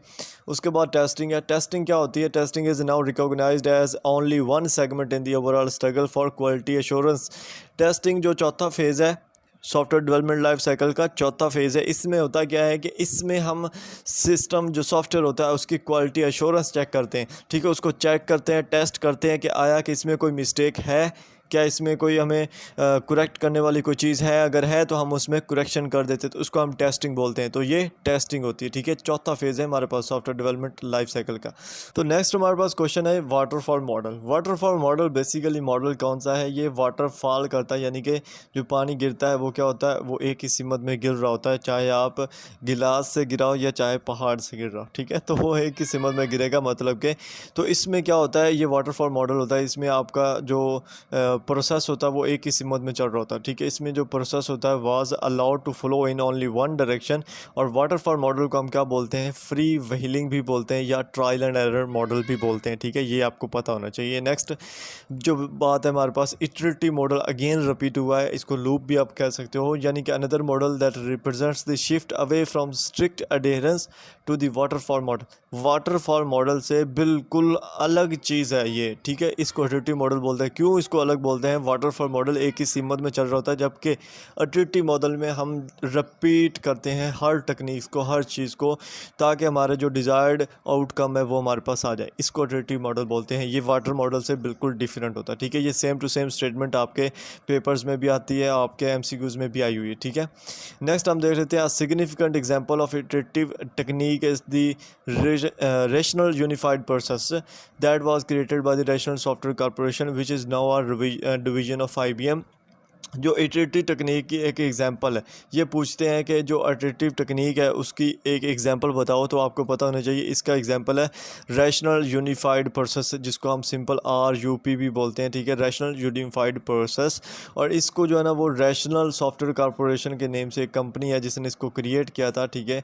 और अब जो है ये कंपनी जो है ना rational software corporation is now a division of IBM, यानी कि IBM की डिवीजन में शामिल है। तो ये आपको पता होना चाहिए। नेक्स्ट क्वेश्चन है हमारे पास, the guidelines along the case of tools to support them marketed by. जो गाइडलाइंस है अलोंग द केस टूल्स, ठीक है, केस टूल्स से रिलेटेड जितनी भी गाइडलाइंस हो जो इनको सपोर्ट कर रही होती हैं, वो किसने मार्केट की हैं, तो वो IBM ने मार्केट की हुई हैं, मार्केटेड बाय IBM। यहाँ पे हमारे पास जो नेक्स्ट क्वेश्चन है उसमें उन्होंने हमसे पूछा है द नॉन प्रोप्रिएटरी वर्जन। जो नॉन प्रोप्रिएटरी वर्जन होता है उसको हम क्या बोलते हैं, उसको हम यूनिफाइड प्रोसेस बोलते हैं। ये सेम इतनी सी स्टेटमेंट आती है और ये आपको आनी चाहिए, ठीक है। ये नॉन कमर्शियल बेसिस पे अवेलेबल है, ये यूनिफाइड प्रोसेस होता है, ठीक है। उसके बाद हमारे पास इंपॉर्टेंट चीज़ आ जाती है, वो है prototyping in which incomplete version of the proposed systems called prototypes are built and evaluated। ये क्या होता है, इसमें छोटे छोटे सिस्टम्स प्रपोज किए जाते हैं। जो सॉफ्टवेयर होता है उसके लिए सबसे पहले छोटे छोटे सिस्टम प्रपोज किए जाते हैं जो कि इनकम्प्लीट होते हैं, पूरा वर्जन नहीं होता, पूरा सिस्टम नहीं होता, जस्ट वो इनकम्प्लीट होता है, उसको हम प्रोटोटाइप बोलते हैं। और ये बिल्ट और देन उनको एवल्यूट किया जाता है, ठीक है। ये इंपॉर्टेंट MCQs है आपके फाइनल के लिए भी और आपके MCQs में भी आता रहता है। उसके बाद हमारे पास है इवोल्यूशनरी प्रोटोटाइपिंग। अब प्रोटोटाइप्स की कुछ एग्जांपल्स हैं, कुछ टाइप्स हैं, वो आपको आनी चाहिए, ठीक है। हम हर टाइप्स को यहाँ पे देख रहे हैं। फर्स्ट जो होती है वो है इवोल्यूशनरी प्रोटोटाइपिंग। ये जो इवोल्यूशनरी है नाम से ज़ाहिर कर रहा होता है कि ये जो मॉडल होता है इसमें क्या होता है, model these prototypes evolve into the complete final system. ये जो प्रोटोटाइपिंग की ये जो एग्जांपल है, इसमें क्या होता है, जितने भी प्रोटोटाइप्स बन रहे होते हैं वो इवॉल्व होते हैं और एक फाइनल सिस्टम बना देते हैं, यानी कि एवोल्यूट करते हैं ख़ुद को और एक फाइनल सिस्टम बना देते हैं। इसको हम एवोल्यूशनरी प्रोटोटाइपिंग इसीलिए बोलते हैं, ठीक है।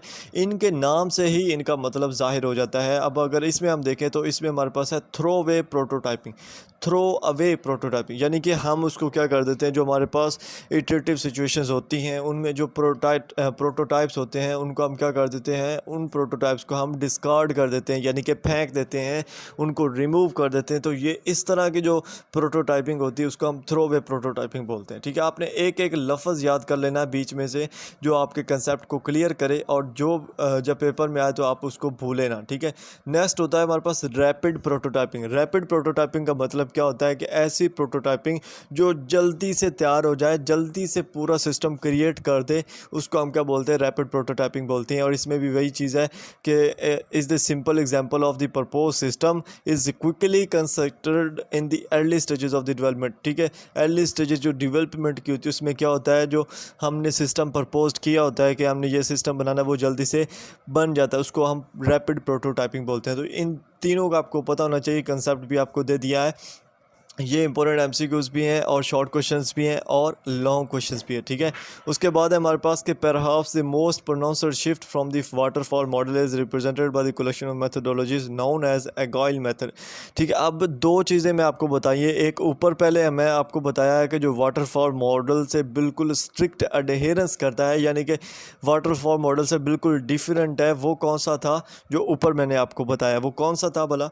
वाटरफॉल मॉडल से जो बिल्कुल डिफरेंट होता है वो होता है इटरेटिव मॉडल, ठीक है। उसके अलावा जो एक अगेन है, जो वाटरफॉल मॉडल से अगेन शिफ्ट कर जाता है, उसको क्या हम बोलते हैं, उसको जो कलेक्शन ऑफ मेथोडोलॉजीज़ होता है उसको हम अगाइल मेथड बोलते हैं, ठीक है। अगाइल मेथड, ये भी इंपॉर्टेंट MCQs है।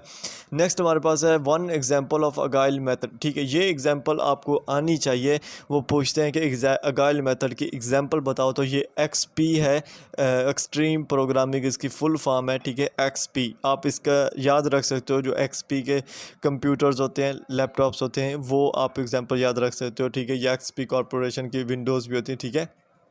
ये जो XP मॉडल होता है हमारे पास अगाइल मेथड के अंदर, इसमें जो इसको डेवलप करने के लिए जो टीम होती है वो कितने बंदों पर मुश्तमिल होती है, वो लेस देन अ डोज़न, ठीक है। लेस देन अ डोज़न यानी 1 दर्जन से भी कम लोग होते हैं जो इस टीम के अंदर होते हैं, जो इस सॉफ्टवेयर को डेवलप कर रहे होते हैं, ठीक है।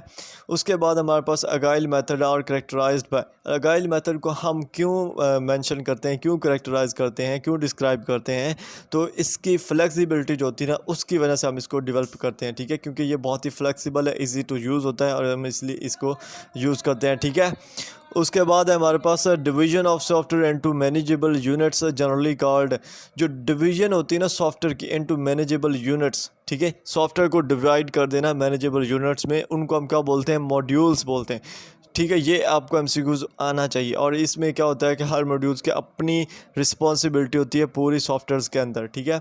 उसके बाद जनाब हमारे पास अगेन एक इम्पोर्टेंट MCQs आया है ऑब्जेक्ट ओरिएंटेड पैराडियम से रिलेटेड। इसमें क्या है हमारे पास कि the context of the imperative paradigm modules appear as functions, in contrast the objective paradigm uses objects as the basic modular constitutes. मैं आपको बता देता हूँ सिंपल लफ्ज़ों में कि जो ऑब्जेक्ट ओरिएंटेड पैराडियम होता है उसमें जो ऑब्जेक्ट्स हम यूज़ कर रहे होते हैं, मतलब जो चीज़ें हम यूज़ कर रहे होते हैं ना मॉड्यूलर कॉन्स्टिट्यूएंट्स के लिए, वो क्या होते हैं, वो ऑब्जेक्ट्स पर कंसिस्ट करते हैं। इसका नेम ज़ाहिर कर रहा है कि ऑब्जेक्ट ओरिएंटेड मतलब ऑब्जेक्ट्स पर कंसिस्ट होता है वो तमाम मॉड्यूलर कॉन्स्टिट्यूएंट्स, ठीक है।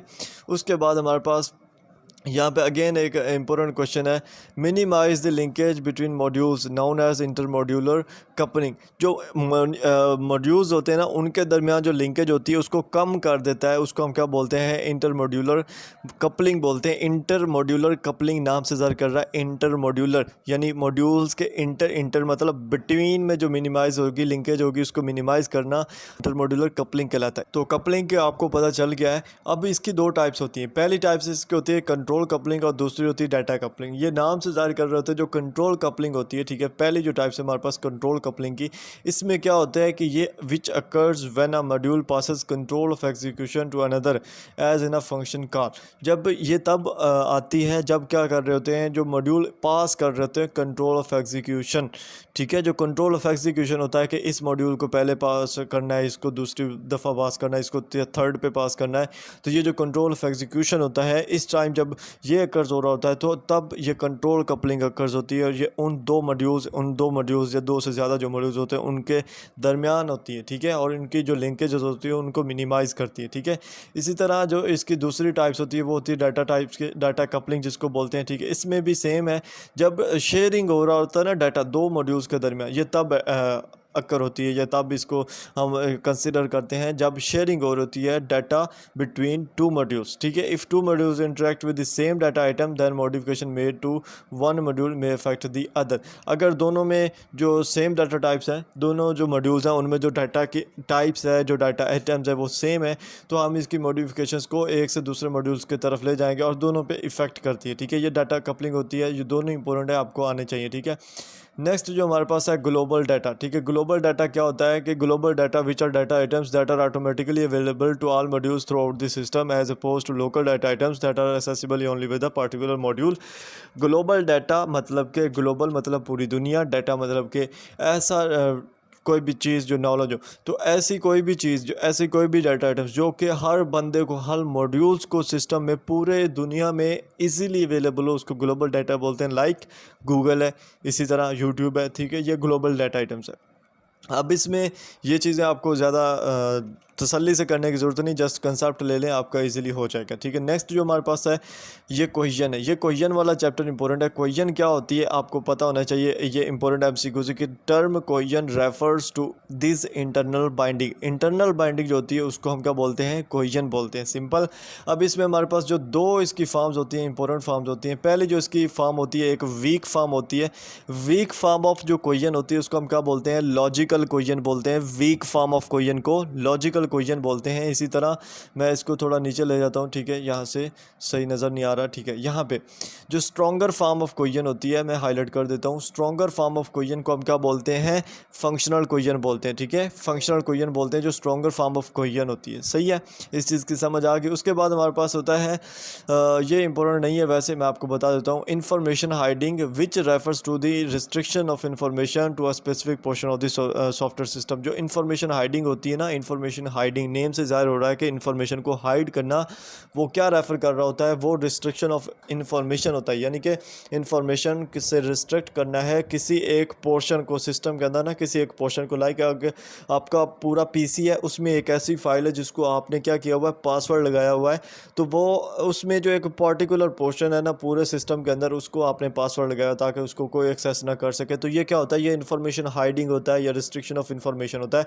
लाइक अगर आपने कोई अपने मोबाइल में भी किसी एक ऐप पर जो ना वो लॉक लगाया हुआ है, दूसरों पर नहीं है, तो वो भी एक स्पेसिफिक पोर्शन है, वो भी इंफॉर्मेशन हाइडिंग में आता है, ठीक है। उसके बाद हमारे पास दो बॉक्स होते हैं, एक ब्लैक बॉक्स होता है, एक वाइट बॉक्स होता है। दोनों में डिफरेंस सिंपल होता है। जो ब्लैक बॉक्स होता है उसके इंटीरियर फीचर्स जो होते हैं ना, इंटीरियर फीचर्स यानी कि वो किस तरह से बना है, उसके अंदर क्या क्या चीज़ें हैं, वो जो यूज़र होता है, जो इस्तेमाल कर रहा होता है, उसको पता नहीं होती, ना ही वो उसको यूज़ कर सकता है, ना ही वो देख सकता है। ये ब्लैक बॉक्स होता है, इसीलिए इसको ब्लैक बॉक्स बोलते हैं। जो वाइट बॉक्स होता है उसमें बोलते हैं, जो वाइट बॉक्स होता है उसमें वो देख सकता है, ठीक है। दोनों में डिफरेंस इतना ही है। अब उसके बाद हमारे पास यहाँ पे 3 लैंग्वेजेस हैं जिनको हम ऑब्जेक्ट ओरिएंटेड प्रोग्रामिंग लैंग्वेजेस भी बोलते हैं। ये कौन कौन सी हैं भला? C++ है, जावा है, C# है। और इनमें ये जो C++ है, ये किसके साथ एसोसिएट करती है? ये एसोसिएट करती है स्टैंडर्ड टेम्पलेट लाइब्रेरी, ठीक है। C++ की जो लैंग्वेज है, ये C++ स्टैंडर्ड टेम्पलेट लाइब्रेरी के साथ एसोसिएट करती है। इसी तरह जो जावा है ना, हमारे पास जावा की जो लैंग्वेज होती है, ये किसके साथ एसोसिएट करती है? ये करती है एप्लीकेशन प्रोग्रामर इंटरफेस, जिसको API भी बोलते हैं, एप्लीकेशन प्रोग्रामर इंटरफेस, उसके साथ ये रिलेट करती है। इसी तरह जो हमारे पास है C#, ठीक है।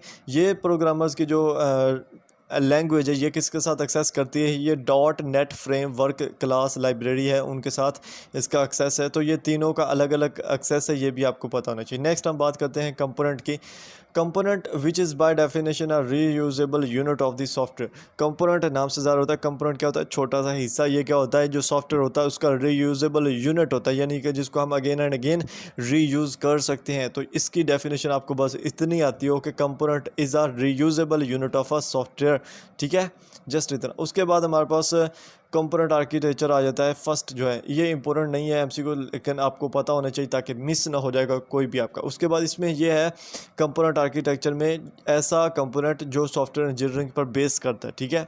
इसमें आप इसको पढ़ सकते हो, research and the development and use of component as led to the engineering field known as component of architecture and also known as component based software engineering.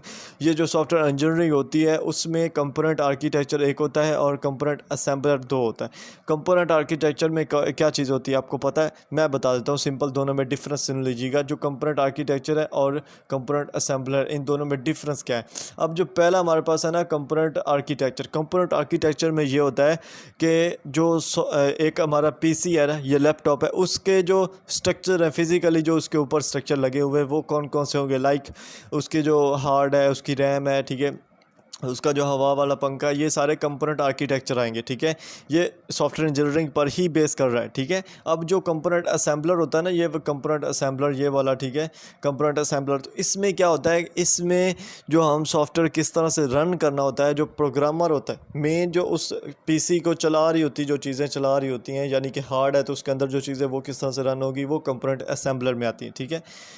Next हम बात करते हैं बहुत ही इंपॉर्टेंट MCQs की, और वो है डिज़ाइन पैटर्न। डिज़ाइन पैटर्न क्या होता है? Design pattern is a pre developed model for solving a recurring problem in software design, ठीक है। सॉफ्टवेयर डिज़ाइन के अंदर जो प्रॉब्लम्स होती हैं उनको सॉल्व करने के लिए पहले से एक मॉडल तैयार किया जाता है, जिसको हम डिज़ाइन पैटर्न बोलते हैं। ये एक इंपॉर्टेंट MCQs है और आपको आना चाहिए, ठीक है।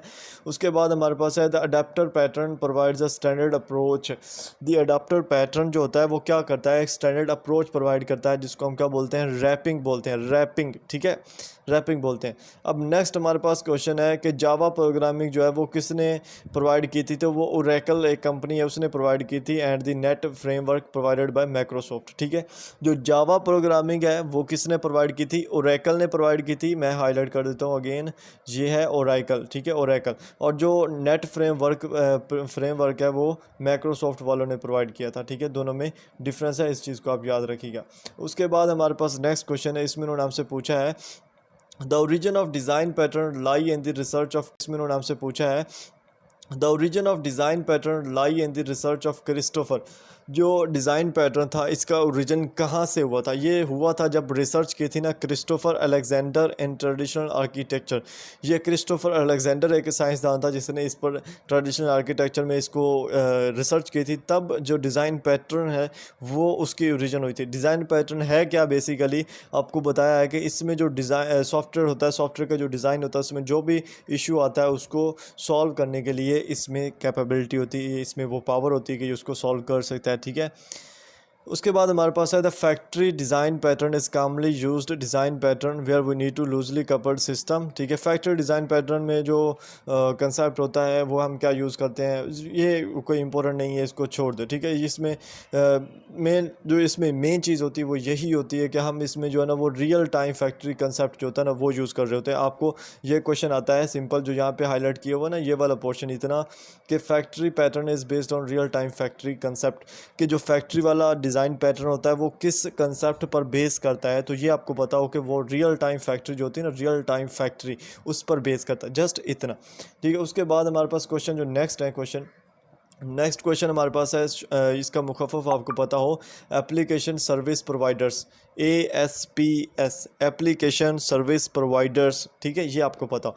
उसके बाद हमारे पास सबसे इम्पोर्टेंट एक चीज़ है, ये सॉफ्टवेयर क्वालिटी एश्योरेंस। ठीक है, सॉफ्टवेयर क्वालिटी एश्योरेंस क्या होती है, SQA होता है। इसका आपको मुखफ़फ़ पता हो, इसका मैं मतलब भी बताता हूँ आपको। सॉफ्टवेयर क्वालिटी एश्योरेंस नाम से ज़ाहिर कर रहा है कि जो सॉफ्टवेयर होते हैं जो बना लेते हैं देन उनकी क्वालिटी की एश्योरेंस करना वो SQA ग्रुप्स का काम होता है। ये क्या करते हैं, जो सॉफ्टवेयर होते हैं उनकी क्वालिटी जो होती है उनको चेक करते हैं, और अगर उनमें कोई मिस्टेक हो तो उसको जो है ना वो ये करेक्ट कर देते हैं। ठीक है, तो ये चीज़ होती है। उसके बाद हमारे पास होता है IEEE। ठीक है, IEEE जो है ना वो standard for software reviews known as IEEE 31028। ठीक है, ये किस स्टैंडर्ड के रिव्यूज़ हैं, और ये IEEE 1028 जो है ना ये जो है हाईलाइट किया हुआ है, ये आपको पता हो। जनाब, जो नेक्स्ट हमारे पास क्वेश्चन है ना यहाँ पे ये वो है प्रीटो प्रिंसिपल। प्रीटो प्रिंसिपल क्या है वो मैं आपको बता देता हूँ। फर्स्ट ऑफ ऑल तो जो प्रीटो प्रिंसिपल था वो किसने हमें प्रपोज किया था, वो एक विल्फ्रेडो प्रीटो के नाम से एक साइंसदान था, उसने प्रपोज किया था। और इसमें क्या होता है, ये रेफरेंस टू द इकोनॉमिस्ट और सोशोलॉजिस्ट था, और इसकी आगे जो चीज़ें होंगी वो हम देखेंगे। फर्स्ट ऑफ ऑल जैसा आपको इतना पता हो कि प्रीटो प्रिंसिपल को जिसने बनाया था, जिसने प्रपोज किया था, वो कौन था, वो था विल्फ्रेडो प्रीटो। ठीक है, नेक्स्ट जो इसमें हमारे पास है बेसिस पाथ टेस्टिंग। ठीक है, ये इंपॉर्टेंट MCQs है हमारे पास के another software testing methodology. Software testing methodology यानी सॉफ्टवेयर को टेस्ट करने के लिए जो एक और मेथड है वो कौन सा है, बेसिस पाथ टेस्टिंग है। इसमें क्या होता है कि is to develop a set of test data that ensures that each instruction in the software is executed at least once. इसमें क्या होता है, जो पूरा सॉफ्टवेयर होता है, जो सॉफ्टवेयर का सेट ऑफ टेस्ट होता है, उसमें तमाम जो इंस्ट्रक्शंस होती हैं सॉफ्टवेयर के अंदर वो एक दफ़ा लाजमी एग्जीक्यूट करें, तो इसको हम बेसिस पाथ टेस्टिंग बोलते हैं। मतलब कि एक सॉफ्टवेयर आपने बनाया है ABC का, आप कह लो, हर एक अलग अलग चीज़ है, A का फंक्शन, B का फंक्शन, C का फंक्शन, तो हर एक फंक्शन एट लीस्ट एक दफ़ा एग्जीक्यूट करे, यानी कि हर वर्क करे, सही वर्क करे, हर फंक्शन एक दफ़ा वर्क करे, हर इंस्ट्रक्शन एक दफ़ा वर्क करे, उसको बेसिस पाथ टेस्टिंग बोलते हैं। ठीक है, ये सॉफ्टवेयर को टेस्ट करने के लिए ही यूज़ होती हैं, सिंपल। ठीक है, उसके बाद हमारे पास यहाँ पे क्वेश्चन है कि an example of black box testing is the technique called boundary value analysis that consist of identifying ranges of data card equivalence classes over which the software design. ठीक है, जो एग्जांपल होती है ना ब्लॉक बॉक्स टेस्टिंग की, वो कौन सी है, वो है बाउंड्री वैल्यू एनालिसिस। ठीक है, बाउंड्री वैल्यू एनालिसिस, इसमें हम क्या करते हैं, जो रेंजेस होती हैं डाटा की उसको हम आइडेंटिफाई करते हैं, उसको हम इक्विवेलेंस क्लासेस में कन्वर्ट करते हैं। ठीक है, इसमें जस्ट आपको बाउंड्री वैल्यू एनालिसिस का पता हो, ज़्यादा ये इंपॉर्टेंट नहीं है। उसके बाद ये जो हमारे पास दो तीन चीज़ें हैं यहाँ पे, इनको समझिएगा। फर्स्ट जो होती है हमारे पास, the purpose of system documentation. System documentation क्या होती है कि is to describe the software internal composition is so that the software can be maintained later in their life cycle. अब यहाँ पे मैं एक आपको कंसेप्ट देना चाहूँगा। जो सिस्टम डॉक्यूमेंटेशन होता है ये मेनली क्या होता है, जो सिस्टम जिस तरह से बना होता है उसकी जो इंटरनल कंपोजिशन होती है उसको बताता है, ठीक है। अब इसमें जो एक क्वेश्चन पूछा जाता है वो ये पूछते हैं कि ऐसा कौन सा डॉक्यूमेंटेशन है जो क्या करता है, जिसमें हम सॉफ्टवेयर को उसकी लाइफ में अगर कोई उसको मिस्टेक आ जाती है तो उसको हम मेंटेन कर सकते हैं, उसकी मेंटेनेंस कर सकते हैं। तो जो ऐसा डॉक्यूमेंटेशन होता है वो कौन सा होता है, वो सिस्टम डॉक्यूमेंटेशन होता है। यानी कि जब भी सॉफ्टवेयर में कोई भी मेंटेनेंस का प्रोसेस आएगा, उसके नेक्स्ट लाइफ साइकिल में कोई भी मिस्टेक आएगी तो सिस्टम डॉक्यूमेंटेशन के ज़रिए हम उसको मेंटेन कर सकते हैं। तो ये आपको आना चाहिए, इम्पोर्टेंट है, ठीक है। उसके बाद टेक्निकल डॉक्यूमेंटेशन होता है। टेक्निकल डॉक्यूमेंटेशन नाम से ज़ाहिर कर रहा होता है, इसका मतलब होता है कि टेक्निकली जो सॉफ्टवेयर जो हमने बनाया है, सिस्टम सॉफ्टवेयर है, वो किस तरह से इंस्टॉल करना है, किस तरह से उसको चलाना है, किस तरह से उसमें जो है ना वो मज़ीद अपडेट्स करनी होती है, ये सारा कुछ। मतलब कि टेक्निकल में ये है कि मोबाइल है आपके पास तो उसको आपने ऑन किस तरह से करना है, उसको ऑफ़ किस तरह से करना है, उस पर कॉल किस तरह से करनी है, ये सारी टेक्निकल डॉक्यूमेंटेशन में आ जाती है, ठीक है। और अगर सिस्टम डॉक्यूमेंटेशन में आ जाए तो हमें मोबाइल में कोई इशू आ गया तो हम वो सिस्टम डॉक्यूमेंटेशन के ज़रिए सॉल्व करते हैं। उसके अलावा हमारे पास यहाँ पे इम्पोर्टेंट 2 MCQs हैं और दोनों सिंपल से हैं। इसमें क्या होता है कि human machine interface design draws heavily from the areas of engineering. ये इंजीनियरिंग एरियाज़ है। पहला जो एरिया है वो क्या है, एर्गोनॉमिक्स। एर्गोनॉमिक्स का मतलब होता है कि ऐसी फील्ड जिसमें हम क्या करते हैं कि जो ह्यूमंस, जो इंसान होता है, उसकी जितनी भी फ़िज़िकल एबिलिटीज़ होती हैं उनको हम चेक करते हैं, उसको एर्गोनॉमिक्स बोलते हैं, ठीक है। उनसे डील करने के लिए जो ये शाख है इंजीनियरिंग की बनाई गई है, तो उसके लिए हम एर्गोनॉमिक्स का लफ्ज़ यूज़ करते हैं। और अगर हमारी जो मेंटल एबिलिटीज़ होती हैं, जो इंसान की मेंटल एबिलिटीज़ होती हैं, उनको अगर हमने चेक करना है, उनको हार्मोनाइज़ करना है, उनके मुताबिक एक सिस्टम डिज़ाइन करना है, तो हम कॉग्निटिक्स का लफ्ज़ यूज़ करेंगे। और ये क्वेश्चन बहुत ही दफ़ा रिपीट हुआ था कोई 3 में आई थिंक, तो इसको आपने अच्छे से करना है। उसके बाद जो 3 कैटेगरीज़ होती है ना डॉक्यूमेंटेशन की, जैसे मैंने आपको ऊपर बताया डॉक्यूमेंटेशन का, तो ये 3 तरह के डॉक्यूमेंटेशन होता है। जो पहला डॉक्यूमेंटेशन हमारे पास होता है, पहला डॉक्यूमेंटेशन कौन सा होता है, यूज़र डॉक्यूमेंटेशन होता है। यूज़र डॉक्यूमेंटेशन में क्या होता है कि ऐसा डॉक्यूमेंटेशन जिसमें जो यूज़र होता है वो उन चीज़ों को यूज़ कर रहा होता है और बताता है कि इस तरह से हम इस एक सॉफ्टवेयर को डिज़ाइन करें, इस तरह से करना है, ठीक है। ये यूज़र होता है। और जो सिस्टम डॉक्यूमेंटेशन होता है, इसमें हमारे पास सिस्टम बना हुआ होता है और उसको हमने किस तरह से रिपेयर करना होता है उसकी नेक्स्ट लाइफ साइकिल में, वो हमें बताता है। और जो टेक्निकल थर्ड डॉक्यूमेंटेशन होता है, ये हमें बताता है कि हमने मोबाइल है, इसको चलाना किस तरह से, सिग्नल किस तरह से, मतलब कि नेट किस तरह से ऑन करना है, व्हाट्सएप किस तरह से चलानी है। ये टेक्निकल डॉक्यूमेंटेशन है। ये तीनों डॉक्यूमेंटेशन की टाइप्स हैं और ये तीनों आपको आनी चाहिए, ठीक है। उसके बाद जो नेक्स्ट हमारे पास आता है गोम्स। गोम्स का मॉडल होता है, इसको हम टॉम्स भी बोलते हैं, ठीक है। इसको कब इंट्रोड्यूस करवाया गया था, तो इसको 1954 में इंट्रोड्यूस करवाया गया था। ये आपको पता होना चाहिए कि इसको कब इंट्रोड्यूस करवाया गया था, 1954 में इंट्रोड्यूस करवाया गया था, ठीक है। नेक्स्ट अगर देखें हमारे पास, तो जो गोल्स है ना, गोम्स, जो गोम्स आपने ऊपर देखा है, गोम्स का जो मतलब बनता है, जो गोम्स का एक्रोनेम बनता है, वो आपको पता होना चाहिए, ठीक है। इसके 4 एक्रोनेम्स बनते हैं इसके नेम से लिहाज से। फर्स्ट जो जी होता है ना, गोम्स, गोम्स के अंदर जो जी होता है, जी का मतलब होता है गोल्स। जो ओ होता है, ओ का मतलब होता है ऑपरेटर्स। जो एम होता है, एम का मतलब होता है यहाँ पे हमारे पास मेथड्स। और एस का मतलब होता है सिलेक्शन रूल्स। सिंपल ये है, मैं आपको अपने लफ्ज़ों में बताऊँ तो गोम्स का मतलब है गोल्स। गोल्स मतलब हमने पहले गोल सेट करना है कि हमने इस तरह का सॉफ्टवेयर बनाना है। ऑपरेटर्स का मतलब है कि हमें उस तरह का सॉफ्टवेयर बनाने के लिए कौन कौन से ऑपरेटर्स की ज़रूरत है। थर्ड जो हमारे पास मेथड, तो हमें कौन सा मेथड यूज़ करें कि हम इन ऑपरेटर से सिस्टम डेवलप कर सकें। और थर्ड होता है सिलेक्शन रूल्स, कि हमने वो तमाम मेथड्स जो है उनको किस तरह से सिलेक्ट करना है। ये सारी चीज़ें आपको आनी चाहिए। गोम्स के ये जो 4 लफ्ज़ बनते हैं ना, मैं अगेन इससे हाईलाइट कर देता हूँ लाल से, ये जो इतना है ना, इतना, ये आपको लाजमी आना चाहिए। ये शॉर्ट क्वेश्चन में भी इम्पोर्टेंट है, ठीक है। ठीक हो गया।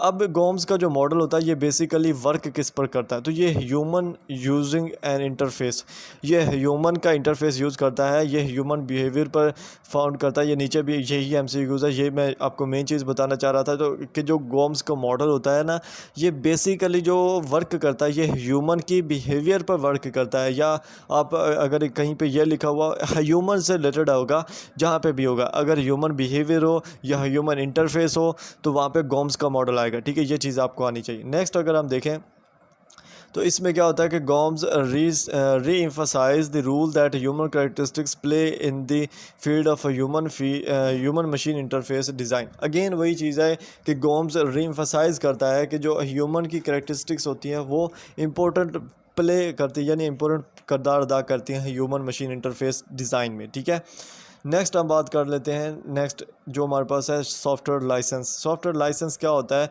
The rights of the developer are formally expressed in legal terms in a software license. जो एक डेवलपर है जिसने एक सॉफ्टवेयर बनाया है, उसका जो वो लीगल टर्म्स है कि ये इसने बनाया तो इसी के नेम पे सारी ज़िंदगी रहे, उसको हम क्या बोलते हैं? सॉफ्टवेयर लाइसेंस बोलते हैं। लाइक जैसे आप मोटरसाइकिल का लाइसेंस बनवा लेते हो या ड्राइविंग लाइसेंस बनवा लेते हो, तो वो क्या होता है? वो ड्राइविंग होती है कि आप पक्के ड्राइवर हो, ये आपका मतलब कि लाइसेंस बन जाता है। इसी तरह सॉफ्टवेयर लाइसेंस भी होता है, ये भी एक लीगल एग्रीमेंट होता है between the owner and the user of a software product that grants the user entertain permissions to use the product without transferring ownership rights to intellectual property. अगर software license में बात करें तो software licence के अंदर क्या होता है कि बहुत सारे सॉफ्टवेयर ऐसे होते हैं जो कि फ्री में नहीं होते, उनको बाय करना पड़ता है। तो जो जब बाय करते हो आपको, तब आपको सॉफ्टवेयर लाइसेंस मिल जाता है, जो कि आप यूज़र होते हो, आप उसको यूज़ कर रहे होते हो और लेकिन फिर भी आप उस सॉफ्टवेयर को आगे नहीं बेच सकते। ठीक है, आप खुद ही यूज़ कर सकते हो। इसी तरह ये सॉफ्टवेयर लाइसेंस वर्क करता है। ठीक है, ये इतना इंपॉर्टेंट है, आपने इसको करना है लाजमी। अब आगे जो बार हमारे पास पेटेंट लाज। पेटेंट लाज जो होते हैं were establish to allow an inventor to benefit commercially from an invention typically 20 years from the date. Patent law होता क्या है मैं आपको बता देता हूँ। आपने कोई रिसर्च किया है, एक अच्छा सा आर्टिकल लिखा है किसी, आपने कोई एक ऐसी मेडिसिन बता दिया है कि इसके लिए ये अच्छी मेडिसिन है, जो कि आपने मतलब अपने से बताई, पहले से वो मेडिसिन इन्वेंट नहीं हुई थी। तो कोई भी कंपनी आपने क्या करना है, आपका जो वो रिसर्च आर्टिकल होगा आपने उसको पब्लिश कर देना है और पेटेंट करवा देना है। ये बहुत सारी वेबसाइट्स पर आपके जो होते हैं ना, वो ऑफिशियल वेबसाइट्स में ये पेटेंट हो जाते हैं। उसका मतलब ये होता है कि जब भी कोई भी फार्मा की कोई भी कंपनी है या कोई भी कंपनी है, वो आपके उस आइडिया के मुताबिक वही मेडिसिन बनाना चाहे तो वो तब तक नहीं बना सकती जब तक आप उसको परमिशन ना दो और आप उनसे पैसे ना लो। ठीक है, आप परमिशन, आप दोनों के दरमियान जो मुआहदा होगा उसके मुताबिक वो बना सकती है, अदरवाइज़ नहीं बना सकती। तो जो एक पेटेंट लॉ होता है ना, उसकी जो डेट होती है, यानी वो कितना अर्सा रहता है, तो वो 20 साल तक रहता है। ठीक है, ये भी आपको पता होना चाहिए। और ये मैंने बताया भी है कि वहाँ पर जो पेटेंट लॉज हैं जितने भी सॉफ्टवेयर में हैं, वो सारे आपको पता होना चाहिए कि कितना कितना टाइम उनकी ड्यूरेशन है। ठीक है, उसके बाद है हमारे पास रिसर्च इन मोशन। इसका जो मुखफ़्फ़ है ये आपको आना चाहिए। इसका मतलब होता है research in motion mean RIM, the makers of the blackberry